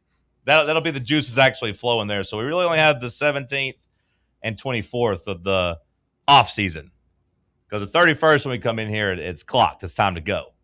And say we'll be post week 0 on that 31st. We'll already have some games under our belt. Yeah, we'll have some football. What are the biggest week 0 games? Week 0 is actually pretty solid this year, or at least comparatively speaking to other week 0s, I imagine. because I will be in Huntsville for Sanford's not home opener, but season opener against North Alabama. But we've got North Carolina, TCU, USC is in action. They're playing San Jose State, but we'll get a look at them. NC State and Virginia are playing. Jacksonville State and North Dakota State makes their FBS debut. Is that a damn conference game? Yeah, week 0 conference game. Jack State, North Dakota State. North Dakota State makes their FBS debut. Florida State's in action against New Mexico State. Hawaii and Stanford are playing each other. Memphis and UNLV is your late night game. That's a really big G5 game. Yeah, I was going to say both Hawaii, Stanford, and Memphis UNLV will be at least wacky enough on that, late night scope. I'm liking Saturday. I'm liking this spread on the Virginia NC State game. Virginia's favored by 5.5. I might hammer NC State on that one. Interesting. Bubba, what did we miss so far today? Pretty big issue that I have personally. Oh God, what is it? Texas Longhorns. Cam Coleman, what a stud! It could have been a winner this weekend just for that viral video. I need to see, was that Arch Manning throwing that pass? Did it get tipped? What happened on the pass? But I think there's a reason why they didn't show who threw the pass. Yeah, the pass was not very good, but the catch by Cam Coleman, ridiculous. Not Cam Coleman, but Cole Hudson. Who the hell is Cole Hudson? Following minicamp participation with the Browns and Cowboys, has returned to Texas after gaining a 5th year of eligibility. We got to put our foot down here. What the hell are we doing here? What the hell are we doing here? I thought that damn judge and the NCAA mandate basically was saying, hey, if you made any professional money, you don't get any eligibility back. The judge went out of her way to say that. Arion Carter got suspended 2 games for a $400 flight. I imagine this guy Sam, do you know how much money you make in NFL training camp? I mean, I know it's probably not like anything more than that. Yeah, I know it's not anything life-changing, but I imagine you're making at least $1,000 a week. At least, if not more. So he made some professional money. That makes him a professional, brother. First-year players make $2,000 a week. Veterans earn $3,500 a week in training camp. Okay, training camp alone. So that's even if you don't get signed to a contract. Yeah, that's just to participate. UDFA deal. Yeah, that's just to work out. Yeah, just come there and try to make the team. So you're a professional, brother. He better pay all that money back if he wants to play for Texas. If you want to, hold the same precedent, and he should be out for 2 games. No, I think it should be a double punishment at least. I just don't think he should be allowed to do it. He made money. Carter got 2 games. We got at least double it in 4 games. Texas got suspended for at least the first 4 games. Set a precedent. After the first 4 games, we can reevaluate. But get him at least the first month of the season. If he wants to come back in October, okay, we'll reevaluate. But the punishment and the crime to me gotta equal at least a month of the season. He's got to 4 games. Earn it back by charity by only working the minimum wage amount too, maximum 40 hours a week. That's what they need to do. That's so stupid. I mean, I guess on the other hand, it is the last year we have to worry about this. I feel like we've said that for the last 2 or 3 years. They're okay, it'll be done after this year. Oh, they did something else. Okay, it'll be done after this year. This one's different because they said, hey, there's not going to be any more waivers. You get 5 years. That's it. 5 years. You can't leave and come back after that. You're done. Hopefully that puts an end to all this. It does suck. Lace him up, Arion Carter. It does suck that this guy's, it means to me Texas' offensive line's not where it needs to be. Getting this guy back is only going to make him better. That sucks. Good job by you, Bubba. Good job by you, Josh. Good job by you, Sam. We'll do it again tomorrow. The Tony Basilio Show coming up next. Stay locked in on Fan Run Radio.